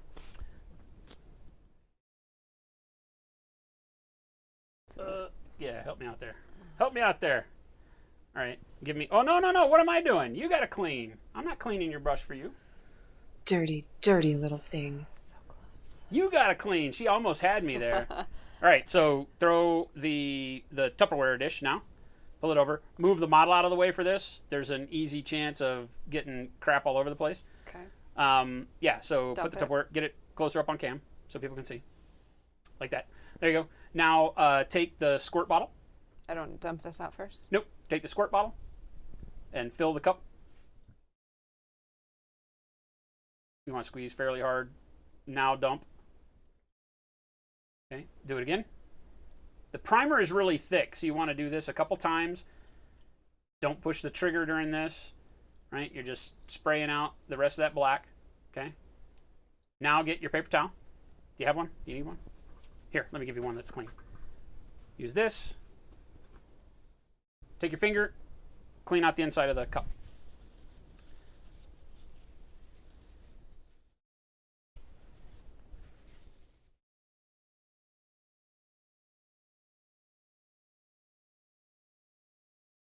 Nothing's coming out. Yeah, that primer you got to be pretty tough Oh, with. I see now. It's coming. It'll start to tear and then it'll Yeah. come out. Trying to wear older shirts when airbrushing. Waldo, she's using a Badger Patriot 105 right now. That's our priming brush here. It's all we use it for. It's got a .05 needle in it, and it's only for priming. All of the brushes that we use here are basically pistol grips. So the Iwata TRN1, is that a TRN1? Yeah, TRN1 is the brush that I use the most. The Grex TG3 is another brush that we use quite a bit, but we've got multiples of the TRN pistol grips. And that's what you see me doing all of our detail work with and everything. Everything from basing to detail work. The only thing we use the Badger for is priming. And to keep it to show people how to clean and take apart and service a top trigger airbrush. Am I supposed to get all of that out? Because it feels like it's just... Let me see. Some of it's on there pretty good. Yeah, all that stuff around the side will still come out. You can get the paper towel wet. You spray more water in there as you need to.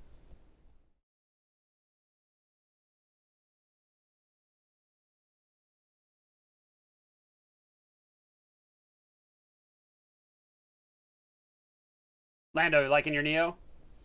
Yeah, the pistol grip is very, very different than the others. From what I know, the Neo is made by Sparmax. Sparmax is a Harder and Steenbeck company, believe it or not.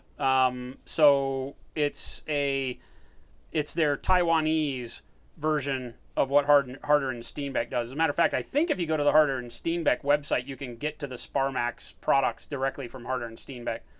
So it's just their Taiwan airbrushes.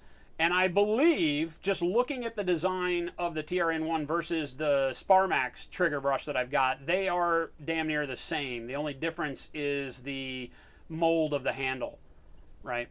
The TRN uses that molded black and orange, black and red handle thing that they've got for Iwata. I feel like you're playing a mean trick on me. Why? Because this doesn't come out. Well, then it's okay then. You told me it would all come out. Well, it should. But it may have gotten dry. I can clean it later. But now what you want to do is spray it with some more water now that you've cleaned it with the paper towel. Okay. Spray the water in there and then dump it out again 2 or 3 times. What you're doing now is making sure that any of the paper towel nonsense or loose paint that you got in there, that you're flushing out. So you want to squeeze that, pretty hard. Flush out any of the other stuff. Stick the nozzle down inside, like all the way by the needle that you see down in there. Mm-hmm. Right, and spray. Yeah, dump it out. Okay, now fill it up and then spray. Right, you can spray it into I usually spray it into the paper towel first, just because by doing so I can see all of the black paint that's still in there. Oh yeah. Yeah, so just pull the trigger back all the way. You want to just horse it now, and then stop, and then horse it back with the full trigger again. Try to keep it on camera for us.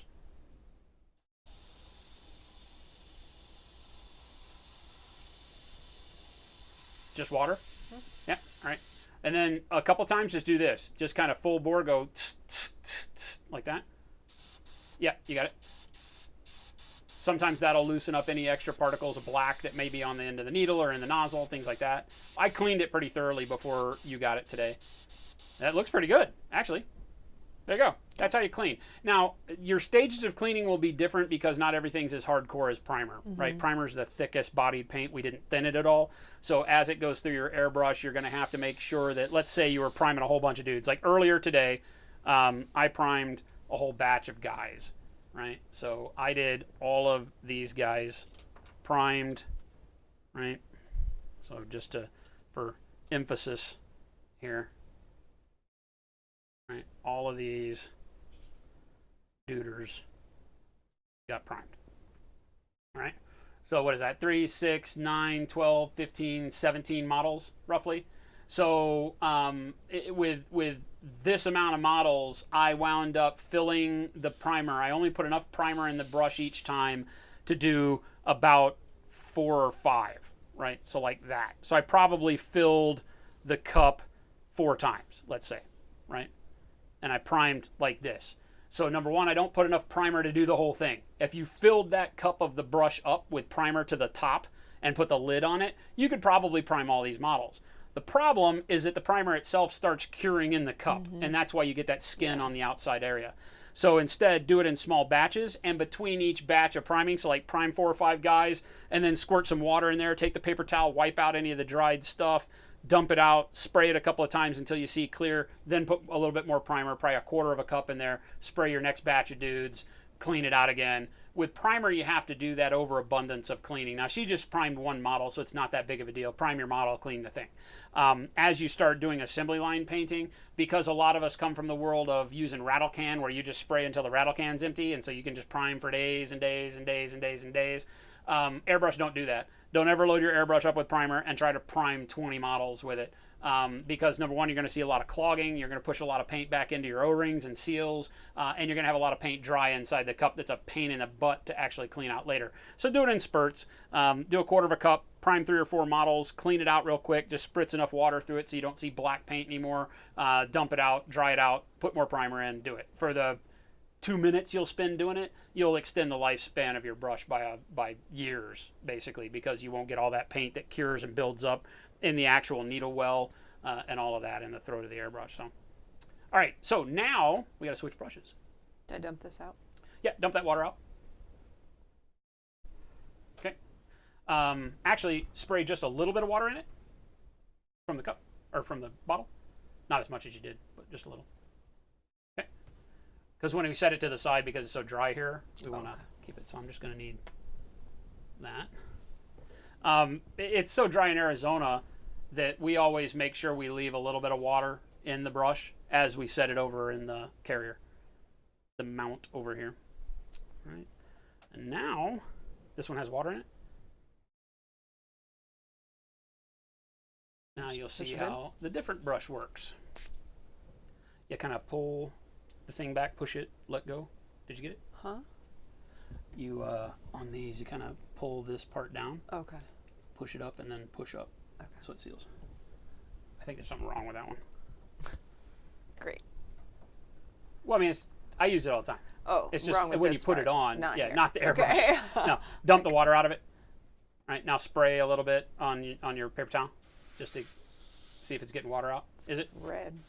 Oh, it's red. There was, yeah. Put a little bit more water in it, and do the same thing you just did with the primer. Spray it until you don't see any red.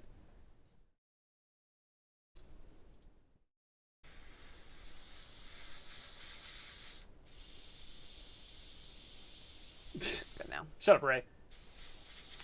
Genuine asks, how are the Vallejo surface primers versus the Stynylrez? I like the Stynylrez better, but I use both. If you had to pick, I would say that neither is a bad choice. The thing that I use most of the Vallejo for is colors.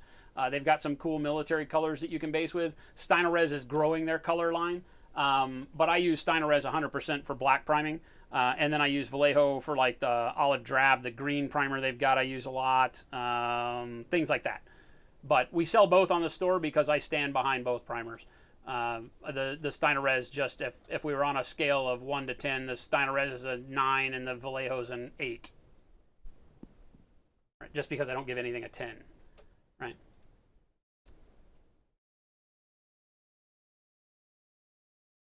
Okay.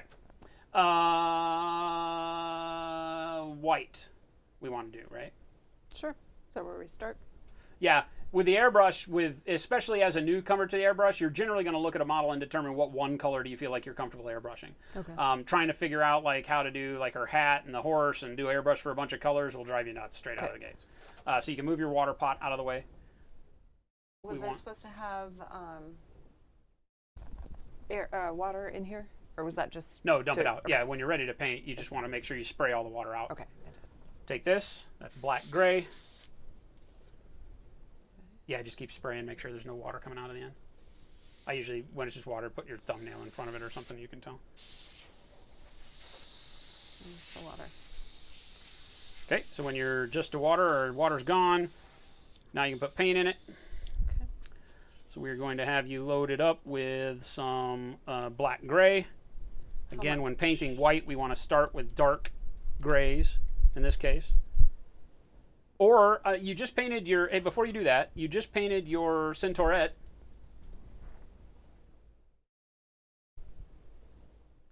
Thunderville Huntress. You just painted her from gray to white.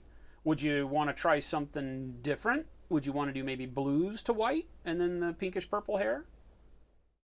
Or do you want to stay with the grays? What would that do differently? It just gives you a different looking white. Your shadows wind up being a really dark blue instead of gray. That would be okay, I think. It could be kind of fun. Sure. Let's try that. You want to try that? Yeah. All right, so let's do that instead. There's multiple ways to do it. You can build white up from brown. You can that tends to make it look a little bit more dirty. You can build it up from gray, which can have it look dirty, but you get to choose. You can build it up from blues, and blues generally makes it look fairly clean. So I think we'll have her start with Signal Blue. Okay. How much do I need to put in here? 2 drops. 2 drops. Very precise. I don't know why you close those bottles so tight. Put it where everybody can see.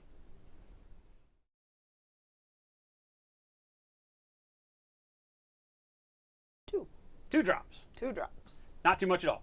Now you're going to need the Flow Improver. Now the Flow Improver doesn't come out drops the way that the paint does. Okay. So you're going to have to be a little careful with it, or you put too much in. Okay. So tilt it up, do a squeeze, see if you can get just a couple of drops in there.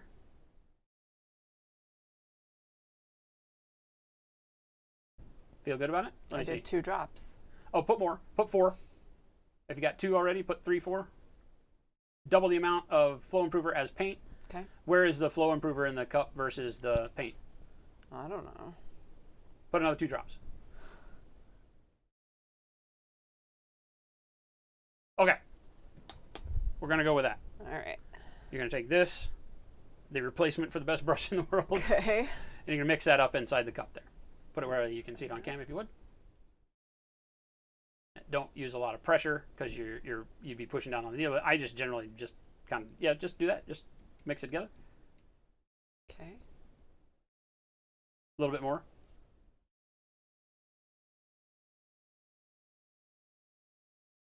That looks pretty thin. You're seeing a lot of the chrome through the wall, right? So it's just tinting the chrome. It's not very thick. Okay. Okay, now wash that brush out.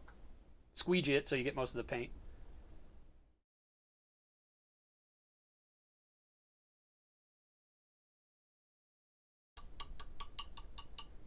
And now you've learned everything you need to know about airbrushes. I'm out of here. Okay. Thanks. All right, now take the... We'll start painting like the computer. Oh. She's going to paint her like face cam. Yeah. She's just going to be like... all right, now go for it. You want to cover all of her body parts that you want to actually be white. And don't worry about overspray right now. I am for sure going to get it all over everything. Yeah, don't worry about overspray on your first go. Although what you might want to do, well, here, because now we're dealing with color, right? You're going to want to make sure that you keep the tip moving. So maybe practice on your card again real quick. This brush is different.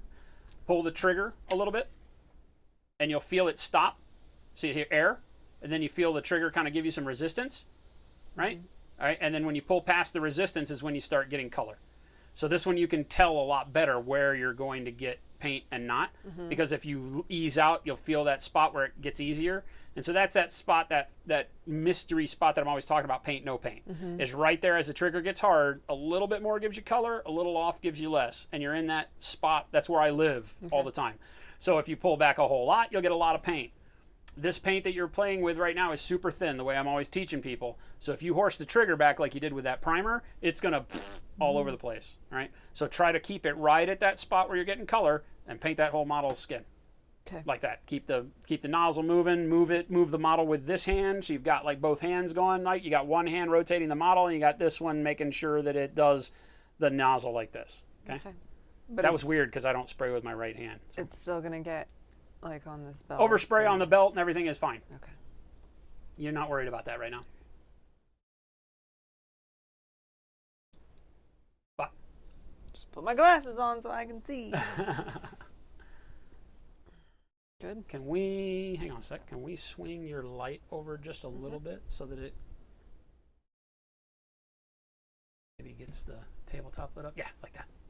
Good. Yeah, move the white, that's what's happening, is move your white thing out of the screen. Off to the side entirely. Yeah, like that. All this crap around here. So. Well, it's all your paint. She doesn't clean her desk ever, so it's a nightmare. There's something new on this desk every time I come in this room. It's all fun stuff. It's not mine. It's all fun stuff. Look, you have so many cool models and paints, and there's like a Christmas stocking. And for some reason, she has a pair of scissors over there. I don't know who the hell did that. All right, I can see blue coming out. Yeah. Yeah?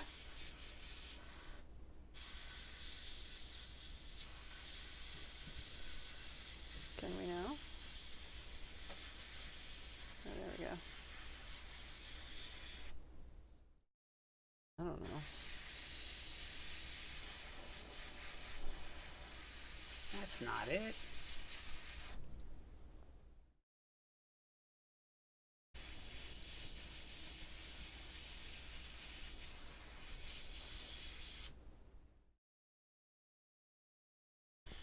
Gonna try to zoom in, but we have too many Logitech cameras that won't allow me to zoom in just on her camera. Try to zoom in on my face because we have the same type of camera. You feel comfortable? It's not pulling up. Doesn't look like it's pulling up on you at all. No, I don't think so. And you're getting the idea, right? Keep that nozzle moving. Make sure that you get a thin coat over the black. It's not going to be completely blue at your first pass, and Yeah, you don't 'cause I want it to can't be because you're see. trying to paint a shadow color right now, right? But you just want to make sure that all of the skin has got a good base of that blue so that it looks almost as black as it does blue. And you're doing great. You're doing great. I understand you, JP Gray. Something wicked shows up and it's like, wait a minute, there's no tattoos on the hand. We are teaching Jen the magic of airbrushing.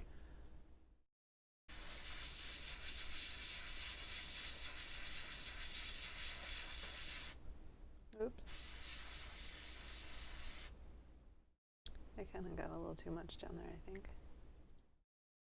Bill Neary, you've got your whip painting after school also. What are you talking about? You think you got what? Babe? I got too much underneath down here. You can always just spray air only. Mm-hmm. Just, how do I do that? Just the trigger back till the point where it starts feeling hard. And you can dry the paint. Push it around, so if you get it pooled up, it should push it around. I mean, it didn't really pool up, but I can see it so much more than any other color. Like, am I like not really getting paint on there?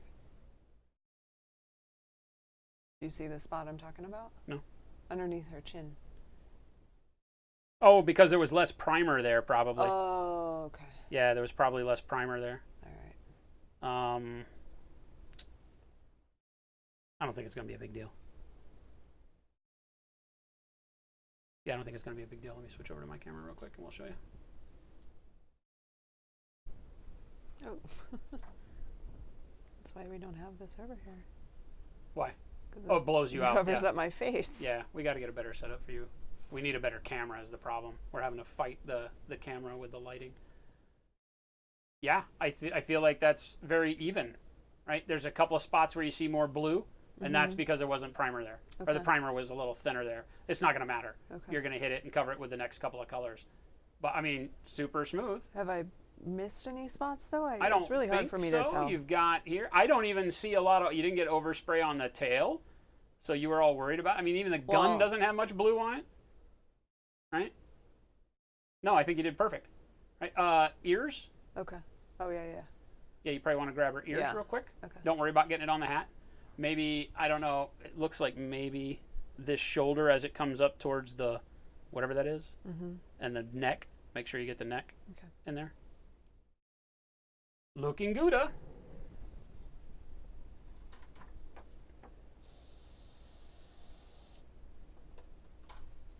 Yeah, always. If you need to use the card and spray. You'll notice I spray down here, right? On my black paper. I always test on the black paper, so whatever you're comfortable with. We did this today. That turned out nice. Oh, your daughter. Gotcha. Nice, Bill Neary. I saw that. Yep. I saw that on Facebook, as a matter of fact, Bill. That's awesome.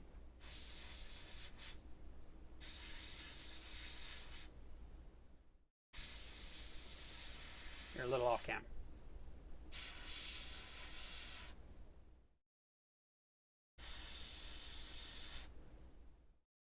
Looks good to me. Got her ears. It's really hard to. This blue is so dark. I think that it's hard for me. And that's the goal, right? Yeah. Is that a lot of times, Jen? Did everybody hear Jen say what you just said? Sorry, I said that the blue feels really dark, and it's hard for me to tell because the primer's black. And that's the point of the way that I paint, at least, and how I teach painting, is that first coat that you put down, that's what you want. You want the first coat. You're off cam a little bit. You want that first coat to be more black than the color you're spraying over it, because what you're trying to do is build up a good shadow color. It's what gives us the ability to have things like this, right? Where the inside of that leg stays really dark, right? The haunches here are really dark, and yet we get brighter skin up top, so that overall we get that feel on the model as the ribs wrap around to the underside and such, that we get good brightness to darkness and drag all of that detail out so that the contrast remains. And we can't do that if the color that we put on the shadows is too bright. So even if you sprayed it, like if we didn't thin that blue down and you sprayed it over, it would cover the black entirely. It would still be a dark blue, but it'd be all blue. And we wouldn't have the dark black playing with it at all. So those first coats, we really, really want them, even on models like this, right, where it may not be evident. The black is what's allowing all of these shadow colors to be there. That dark skin underneath the throat, right? Even though that brown covered it up a lot, the black is still making it darker than that same brown out on the cheeks, okay? So it's just playing around with that darkness. And that first coat, a lot of times people want to see more color with it, and they will apply another coat to get to that color that's in the bottle. That's not necessarily what we want to do. So I think you're perfect the way you are right now. Okay. All right. So let's turn, what am I trying to turn off? I'm trying to turn that on. All right. So now you want to clean that just like you did before. And we want to pick another blue. And I think coming up through like blue grays would be awesome. Okay, so I dump it out first or put water? No, in? spray water in it first Water in to it loosen it all up, and then dump it out.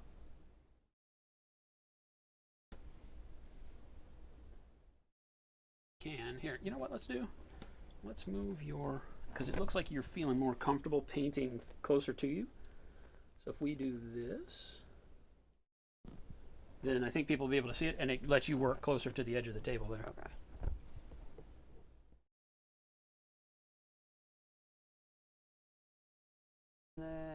Then paper towel. Right, so you're always squirting to remove with the water pressure as much of the paint as you can. Then the paper towel to wipe out the inside of the cup and get the rest of the paint. Don't spray. Don't spray yet. You can dump it. Yeah, don't spray any air through it until you have finished cleaning with the paper towel and rinsed it one more time. Because you don't want to try to spray any of the threads of the paper towel through the nozzle. They will clog it. So until you get done with that step, I generally don't push any air through the gun at all.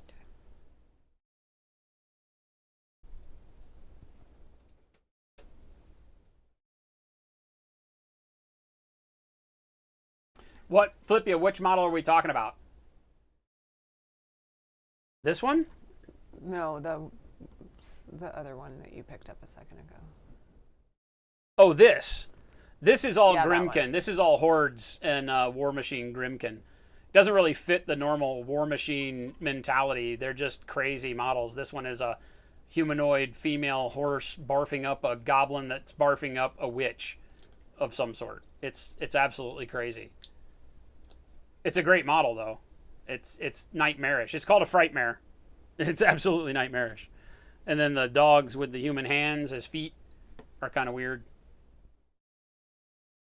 Okay, now what? You wiped it out, looks inside. clean, dumped it out with some more water. Now few fill it up with times. enough water to spray through it and spray it onto the napkin. Right, until you just don't see any blue paint on the napkin.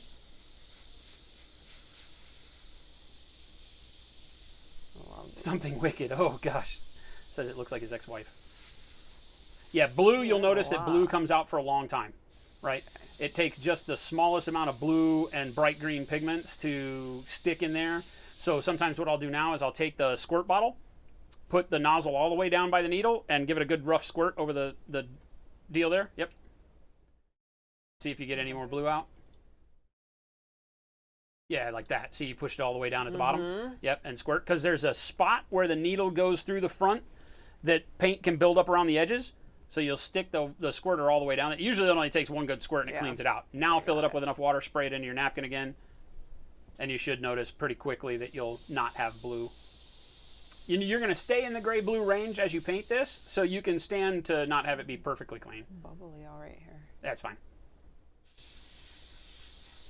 I think it's mostly gone. I think it's gone. Yeah. All right, cool. So the next color you want is this. Dump it. Bum, bum, bum. Yep, dump it up. And you Trying to get this one shaken up really well for you. It's Army Painter. Pain in the ass. Yeah. Pain in the arse. Actually, could we use this instead so you didn't have to do that? No, that's the next step. All right. So this is Wolf Gray. It's a very dark blue gray. Okay. That's your next color. 2 drops. Okay, so this is a thicker paint. Okay. So I would only put 1. Okay. It'll be kind of a goopy drop anyway.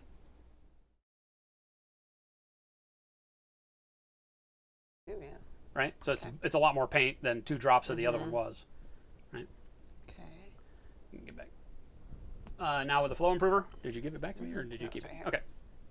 With the flow improver, you're going to want to do the same thing. You're going to want to put enough to where the flow improver comes up to just the bottom of the cup. So it fills that little neck. Okay.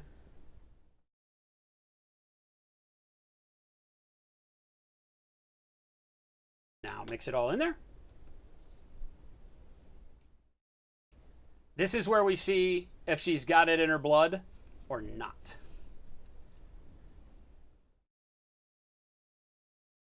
Huh? I don't like the way that sounds. Well, this is the part that starts being difficult because it's like having to have the eye for painting like you do with the brush, but the aim and hand-eye coordination of now a gun. I have terrible aim. Well, It's so gonna be bad. so we'll see how this works out. All right. All right. I'm scared. Test it on the card again.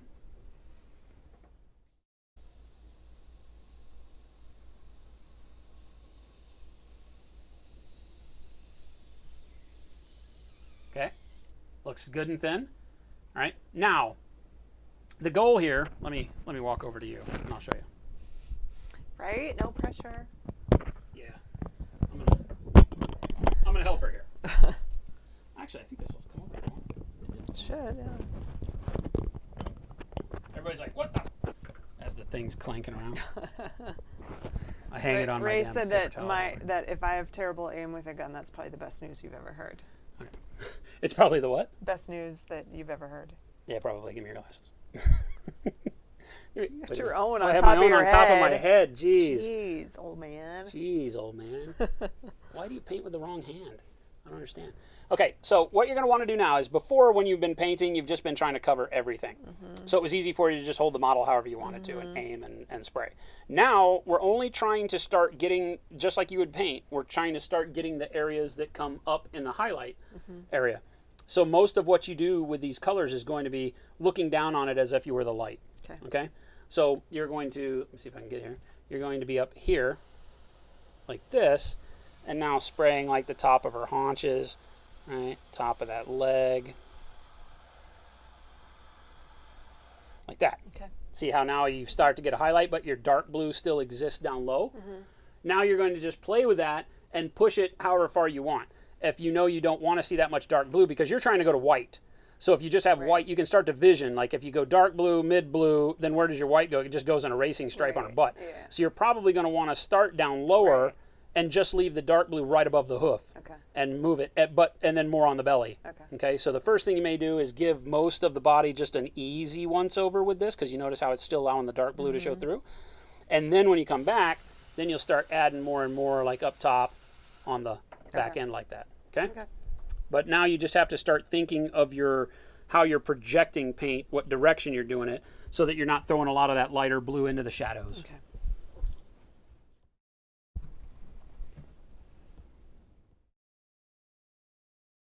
And I can be fairly close, yeah? You can be as close as you want. Just realize the closer you get, the more prone you are to spreading paint if you hold it still too long. So as long as you're comfortable moving the brush and continually moving it, then yeah. If you feel like there's a part of airbrushing that is in your brain as your eyes start registering that maybe you're piling up too much paint, just let go of the trigger. You always have a safety valve when airbrushing. Yeah. It's called let go. Okay. So if something starts not looking right or you don't think paint's coming out, let go. Check everything out, then go back to it. Because by keeping the trigger pulled, you don't solve anything. Right.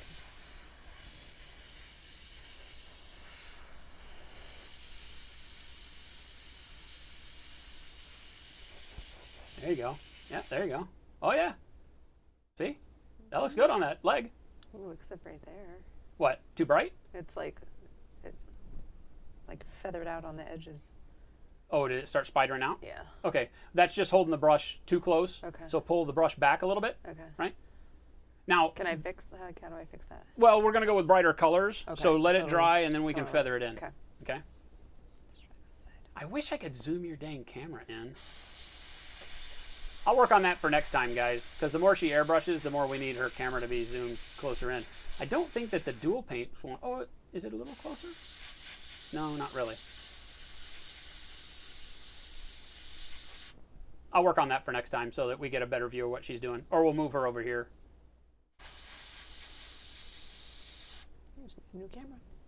Praetor, she is painting right now with a 0.35 needle size at 22 psi. That is the same standard brush that I use all the time. It's a Neo Iwata TRN1, and it's got the standard 0.3, I think they call it a 0.35 needle in it, 0.3. Does a trigger grip allow for just air? Anukachuk, does a trigger grip allow for just air? How do you mean? It has a pre-programmed, so to speak, a pre-programmed sliding scale for how the air relates to the paint so that you don't have that true double action that you would get out of a top trigger airbrush, where you, on the true double action, you can kind of control how much air by your push down and then how much paint by your pull back. And in that kind of radial area in there, supposedly you can adjust and get variations of air to paint. In miniatures, we just don't ever use that. I don't. There's people out there that say they do, but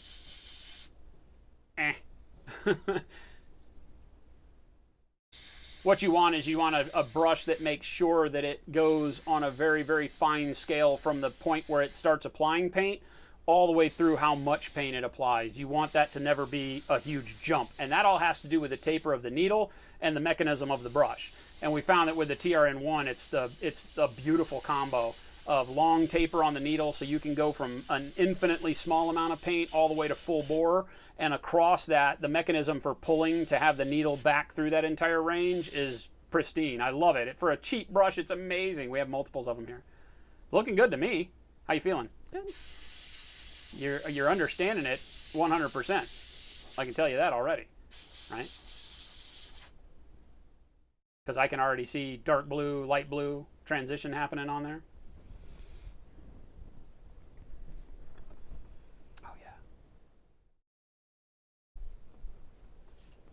I'm about to ask for your glasses again. Where are my eyes? Where are my eyes? Okay, I think she's a natural, guys. Right? So perfect. You got light coming in from below to where it just comes down the cheek, but you left that darkness in underneath. Good job there. I got it all over her hat. It doesn't matter. Okay. With overspray, you'll notice that I do that all the time, right? I mean, for me, whenever I'm airbrushing, there's plenty of times where I've got it and I just go back and paint. Like when we did this guy's skin, his tabard here, his shorts were all covered with the skin color. I just went back and then painted it black or green or whatever you got, right? So don't ever worry about the overspray. The last thing that you'll focus on as you start learning to airbrush is control and distance. Because the only way you're going to keep that overspray from happening is getting close to the model and getting comfortable painting right here. And that takes a while, so don't feel bad. Overspray is something we'll live with. But that's also one of the reasons why you won't worry about now trying to do the hat with airbrush. Right. Because you can see you'd have to spend a lot of time masking your blue off so that you don't get that, right? I would say pull the lighter blue down further on the legs, because again, like we talked about, if you were going to set white on here, where's the white going to live versus the dark blue? Okay, so like you have this hoof, really, really nice. It's light, but it has just enough darkness right around the ankle and underneath the elbow here, and then it starts getting brighter up around the top. So treat this leg a little bit the same. I would pull the brighter blue kind of all the way down to just above the hoof, to where the dark blue just kind of influences that area right above the hoof. Probably a little bit of light around the butt and the back of this leg. Same thing over here. You've brought it down a little bit further over here, which is good, but maybe a little bit more on this. Because notice how any of the parts, because you're already there. I mean, babe, you're doing great. The top of the ear's bright. You got this nice brightness on the back side of her eye going down her cheek. Just focus now on her haunches, where the sun would actually be able to come through here, the back of this leg, right? And then a little bit more across the top of these legs. You got it. I think this is a perfect first coat. Now just go back and start dialing it in. You're really good on the nose because the hat's going to shadow most of that. So that's really good. But remember, this coat could probably, well, no, because her nose will probably be like black or pink or brownish or something, I would assume. Like the snout. You probably don't want that white. Yeah. So I think just build up a little bit more brightness. Even on these areas where you've already got some brightness, push it a little bit further into the cheek so that you don't have much of this dark blue showing at all. Great job, though, because one thing I want to talk to you about is her speckling is non-existent. Any texture that's on this model right now is 100% because the surface of the resin on the model is that texture, right? So you're doing a great job with that. Real steady. Where were you worried about it feathering? Right there. Oh, right here? Yeah. Yeah, so that's the only spot you got a little loosey-goosey on. And you can tell that it just, what it does is called coffee staining. Yeah. The paint pushes here and pools out to the edges. And so your edge is just a little bit more opaque. That's the only, literally, babe, the first time you've ever held an airbrush, that's amazing. Yay, it's fun. Yeah, a little bit right there, too. Yeah. Right? But yeah, so what you'll want to do is as you go around the next time, feather that light blue around these areas where you saw that pooling. Okay. Right? So that you kind of sink it a little bit. But don't worry about it so much that you overdo it again. Okay. Great job. Thanks. Yeah, it's really fun. The airbrush I is like it. The airbrush is an amazing tool because hopefully what you can see is that very quickly you're able to achieve what took hours with the brush. Now you're not going to finish the model with the airbrush because it'll look out of focus. It's kind of too fuzzy. But it will allow you to get 75% of the way there, and then your brush time is a lot less to achieve really, really good results. Inukachuk thinning the paint is a science unto itself, but you saw her, she thinned her own paint, and I literally told her 1 drop of this paint and then fill to the bottom of the cup with flow improver, and she's nailed it. Now that's going to change for your humidity and barometric pressure in your area as to how much you actually have to do, but if you start with that kind of thinking, take the paint and put a drop or 2 into the neck of the airbrush so it just sits down very low in the trough, no paint in the cup, and then come up to the bottom of the cup with whatever thinner you're using, that's a good place to start. It may be too thin for you. Test it on a card, and if it spiders out too easily, add a little bit more paint. Add another drop of paint, mix that up. But start low like that and err on the side of too thin, and you'll usually be safe. Just don't go to the model with it too thin and start spider webbing and coffee staining out, and you should be golden. Hey, somebody likes us. Anukachuk, thank you so much for that follow. Hopefully I'm pronouncing your name right.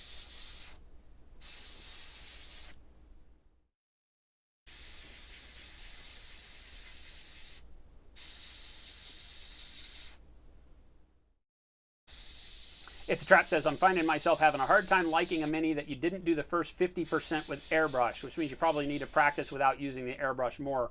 Depends. I mean, you know, art is your own subjective happiness, right? If you have a style that starts all your models with airbrush to get your base coats on, and then you move to brush for your detailing and your texturing, there's a bunch of people out there that do that all day, every day. And it doesn't look repetitive. It doesn't have to look repetitive. But it can look as you know, repetitive as you need it to be. If you're painting a whole army, obviously it's consistent. So never feel bad about that.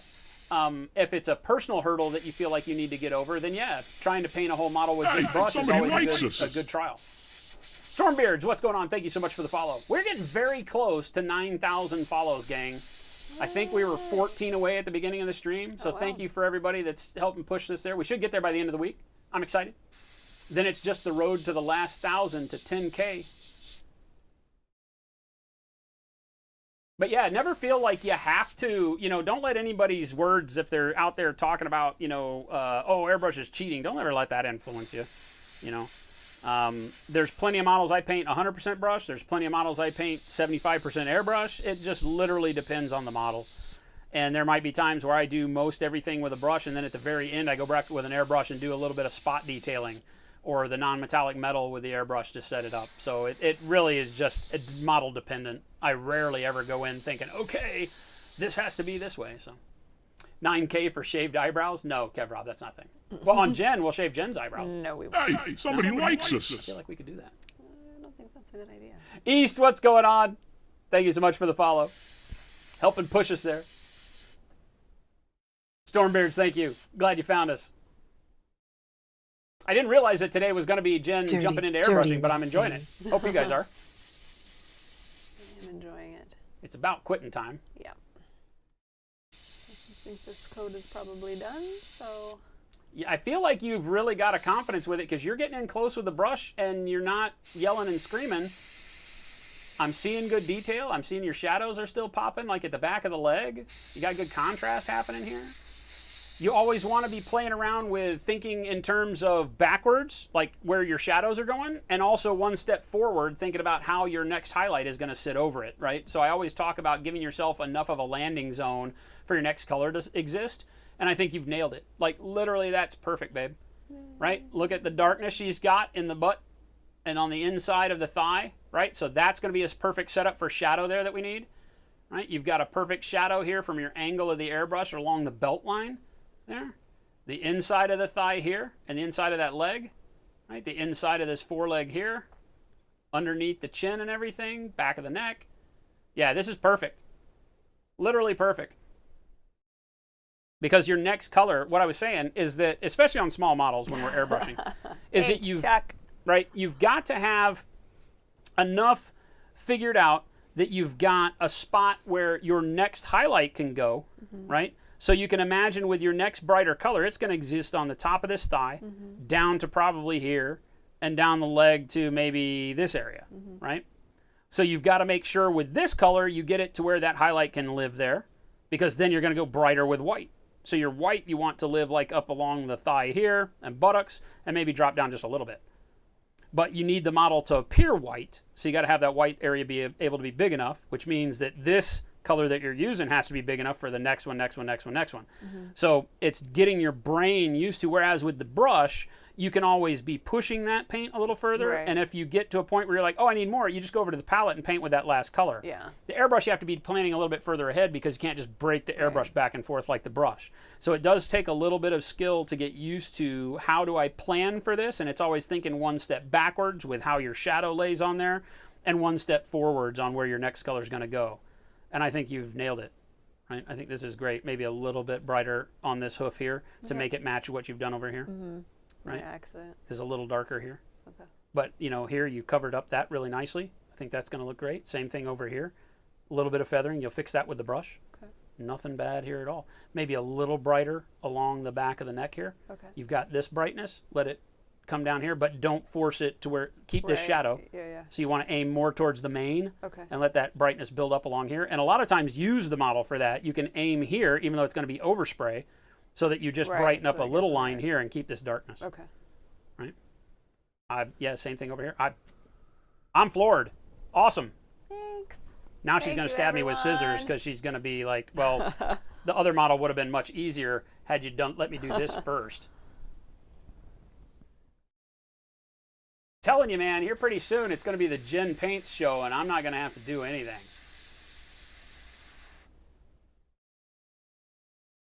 She'll be teaching me. Ray says, you have a rough time transitioning from airbrush to brushwork. You typically end up brush painting over all your airbrush. It's a habit you're trying to break because it takes so much longer. Yeah, well, and you just, again, in your brain, you have to have it set up for your airbrush to do all that heavy lifting that I just spoke about to Jen, keeping your shadows, the foundation for your shadows, and the amount of area for your highlights to live on. Then your brushwork becomes easy.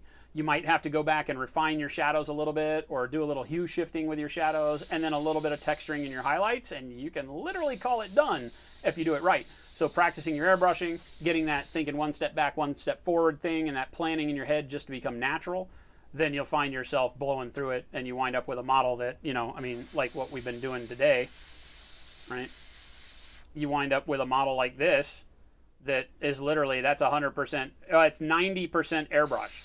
Right, the only thing we did with a brush here is the highlights before the filter on all the top points of the bone work there so that the filter had some bright spots to pull out of, right? And now, literally the only brush work we have to do, because we've got great shadow, we've got great highlight, the only brush work we got to do is grab some of those details again, like the folds in the skin, a little bit of highlighting on the top of the vertebrae area there, and then painting the hair and the tongue and the teeth and all the stuff that I can't do with airbrush, right? The chain and the bell. But at the end of that, you get, I mean, this model is literally a 2-hour paint job, probably, to get to that. This one will be the same at the end of the day. Because the bulk of your time is like the texture on the tongue, you know, and that's not much area. But it's because you do everything set up correctly with the airbrush out of the gates. You know, and here we've got some really dynamic color. We got lucky with that color coming out of the filtering, right? But that's all just airbrush. And now the highlighting is very simple because we kind of set it up. Then we dry brush the hair and we paint the tongue, whatever color we come up with for the tongue. And this model needs some terrain and can be done. So, you know, models can go as quickly as your kind of confidence in your technique will allow. And again, then, you know, predisposed to what you're looking for. If you're going for display quality, I'm not going to tell you it's going to happen in 15 minutes. But This is from Impact Miniatures, the same people that did that Whisper mech. We had Impact on the show here with us. They've been in chat with us a bunch. Great That's guys. Right. They were in the booth next to us at Adepticon.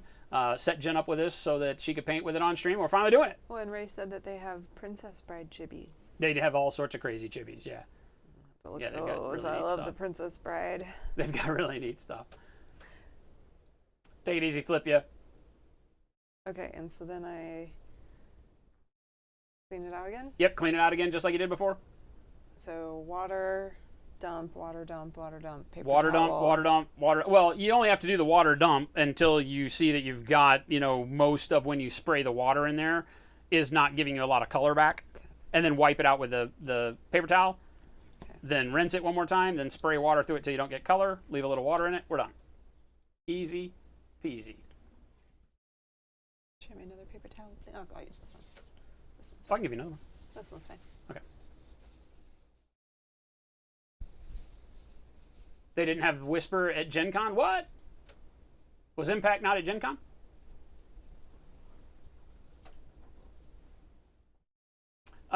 It's a Trap says, I'm just having a hard time liking how the layers feel like they are going on. I'd like to be more confident with hand brushing a model. Okay, yeah, gotcha. Though it's happening because you bent your airbrush needle while cleaning it and said it had painted for, oh, gotcha. So now you're forced. Sometimes it's not a bad thing.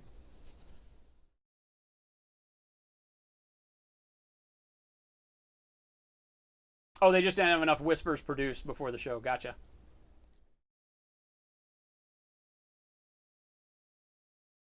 Yeah, I didn't know. Like at Adepticon, I'm not sure how many they had or if it was a new thing. They gave us one of each of that particular mech, that Bastet mech, and all of its different shapes and poses.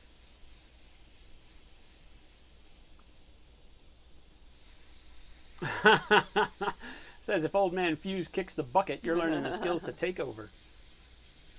I think she's already got them.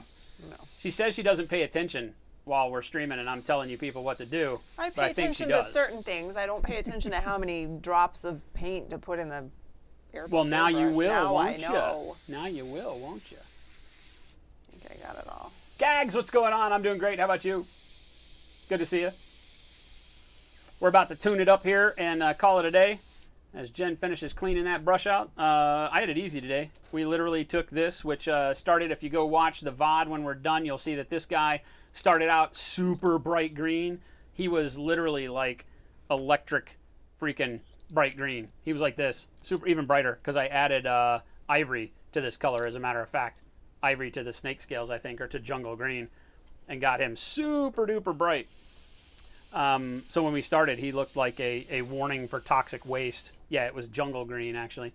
And then ivory added to jungle green for the highlights. That's what we started with today, was a model that was painted much like a pre-highlight, except instead of white on the pre-highlight like we've got, right, for how that gives us our value, all the areas that you see white were in various stages of this bright green on him.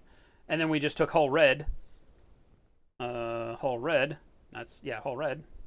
right? We took whole red and filtered it over the top. That's all this is. It's literally that easy. It was 2 or 3 coats of green to get it a very, very bright green, and then dousing it back with very, very thin whole red. I mean, you can tell how thin it had to be because it didn't sink all of our color away, and we got this really cool greenish, bruisey flesh color on there now that looks fantastic. So real simple way to get some really, really cool skin tones worked up. And it was, I mean, it doesn't get any easier than that. We had done the same thing with blues and black over the blues to do that one. So just playing around with color, getting fearless, do a test. I don't ever use test models. My test models are the whatever's in my hand, but use a test model until you get your confidence to where you feel like playing with the colors. You can't do wrong. You know, when I'm looking at a model like this, it doesn't have a story that it has to tell. It doesn't have to be a particular color. So even if what I turn out with isn't what I had in my head, I guarantee it wouldn't be ruined. It would just be a color I didn't intend. This one, I didn't know what we were going to get. Once we did the whole red on it, I'm super stoked. This looks awesome. I wish we had a picture of it when it was like that neon green. Well, we can take a still from, Yeah. well, it is. There was a picture that I took before. Oh, I can show it to you on my camera for people that didn't see it. Is that what you're trying to say? Well, yeah, because asking. people are like, what? No. Yeah. Flippy said you can't make skin tone with toxic green and deep red. That's impossible. Yeah, watch. Watch, I show you now. Because I took a picture that we posted on the Facebook The face. for the show today. I took a photo of it that was done in the green beforehand. And that's him. So that right there is what this looked like before adding whole red over the top of it. So crazy. Right?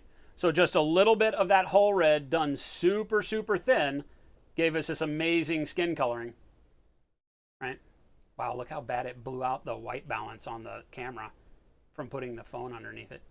Oh. It screws with cameras so bad to do that, right? So we got this amazing skin tone that looks all bruised and dirty and gross simply by putting whole red over that. And that's that ghostly, almost like GW ghost green that you use for painting phantasms. And that's no trickery, no filters. That's exactly what we started with. Flip said nope. Movie magic does not compute. Nope, no magic. That's the deal. That Great. simple. That's That amazing. easy. Super cool. Tricks of the trade. Wouldn't steer you wrong here. And like I said, this guy was bright blue. This guy was various levels of Void Shield blue. Same way that other picture was super bright green. I don't have pictures of him blue, unfortunately. Right? But he was various levels of super bright electric blue, and then we just glazed black, and then we dropped him and broke him. Throw them all over the place. Right? Then we just glazed black the same way with the airbrush, just sprayed super thin black over it, and this is what you get after that blue. Right? So each one of these monsters that we've done here for the Grimkin this time around, let me do the paint cam. Each one of these guys has been done in one way or another, like what we're talking about. So each of these skin tones has been played with to get to, right? So even the like the skin and moans with the flesh, this started out as all purples, and then we glazed red with the airbrush back through it. So the red over the purple gave us this really cool magenta. I love that one. And then with the highlights, we just added texture with the highlights in the brush, so you can get that texturing on the muscles with the kind of hatching that I did. So it gives it kind of an elephant or rhino skin feel. You know, this guy was all done in grayish blues like Space Wolf colors. And then with the purple over the top of that, gave us a really, really cool look. And again, the purple just really, really thin does wonders. So playing around, finding ways to come up with really, really cool skin tones when you don't need, specific skin tones. You're not trying to reproduce. I wasn't trying to reproduce Caucasian flesh or African flesh here. It's all just demonic craziness. So you can afford to be a little bit more risky and just take some chances. Because like I said, at the end of the day, what you come up with is still going to be cool. It may not be the exact color in your head, but you'll get a feel for it, right? The more you start playing with it. And if you come up with something that you want to try, ask us. We still have another Cage Rager we got to do on stream here. So we can play around with him. I think we said we would try to do blue over a really bright mint green. So I think on Wednesday, I'll start leveling him up. I'll start from black, so you guys don't think I'm lying to you. And we'll go through the stages of pre-highlighting him with mint green to where he gets to a real bright mint green, and then we'll dump blue over the top of him and see what we get. Because again, I know it's not going to be bad. It'll be like a seafoam green. And it's not another color that we have on any of the rest of the skin, so that's kind of what I'm going for on this group of Grimkin, is everything's different, kind of patchwork, without being too clown suit. So we'll play around with that on Wednesday, tomorrow, and see what we come up with. I think it'll be cool. Ray wants to know if you've tried a bright pink and a mid-tone blue yet, or a teal. A teal over the pink? No, but we could. Blackhand, what's going on? Yeah, we could. I think we're going to do the mint green and the blue on this guy, and then we've still got another big dude that we could do, that we could play around with the skin on him. We could do all the his flesh tuxedo out of crazy skin tones. There's no reason why not to. So maybe we could try the pink with the blue over the pink. Something like that. I feel like we'd probably wind up somewhere in this range, because you start getting a feel for how reds, blues, and purples start interacting based on which one's the brightest undertone. You've seen me do a lot of that on stream. If you start with a dark red underneath and put the blue over it, then you wind up with a really deep bloody red. You've seen us do some demons that way. If you start with the purple underneath and put the red over the top, you get this magenta leaning towards pink that looks pretty cool. So you start realizing that you get differentiations on a theme based on which color lays on the model first, which one you glaze with, how bright you went with your base layer, things like that. So you'll start to find these combos that work out for you, and then you can play with reversing the combo, and you'll get just a differentiation on it. It won't be 180 degrees out. So if you say, well, that's close, and I want another model that looks similar, just flip what you do for your base color and glaze the other color. So like on this guy, we did bright green and then glazed whole red. There's no reason why we couldn't build up reds and then glaze green over the top of it, and you'd get something similar, but it would probably be a darker version of this with the colors flipped, so the shadows would be reddish and the highlights would be greenish, as opposed to what we've got here. And so you could set them next to each other on the board, and they would make sense visually. You'd be like, those belong together, but they're cool because they're not identical. So you'll find that using this kind of routine or technique to build your colors is easily manipulated to give you some differentiation too.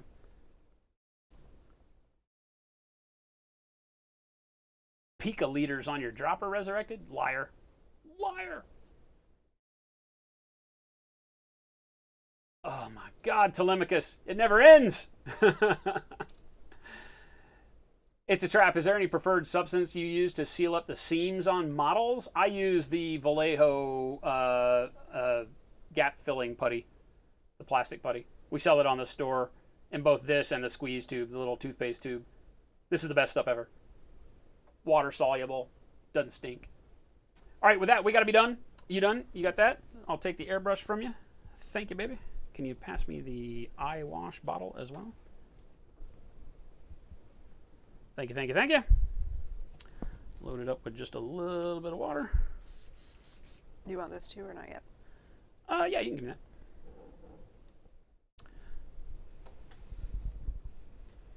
Somehow we had just enough water to get through all that. That was good. Perfect. All right, gang, we're out of here. Thanks, it's a trap. Thank you so much for hanging out with us on a Tuesday. I know our Tuesdays are a little shorter than normal. We got so much going on in the background. We try to push it. Today, we got other stuff we got to do. We'll be back tomorrow at 2 p.m. Pacific for Whip Wednesdays to get the photos of what you've been working on together. And like I said, we'll start in on this Cage Rager, doing the mint green, and then blowing blue over him using the same technique and see what we get. We'll just kind of play around. Until then, have a wonderful evening. We will pass you off to somebody else for some more hobby greatness. Make sure to come back here in about 30 minutes to check out Rob and then Kenny on the Long War session tonight. And we will catch you guys later. Adios, gang. Bye.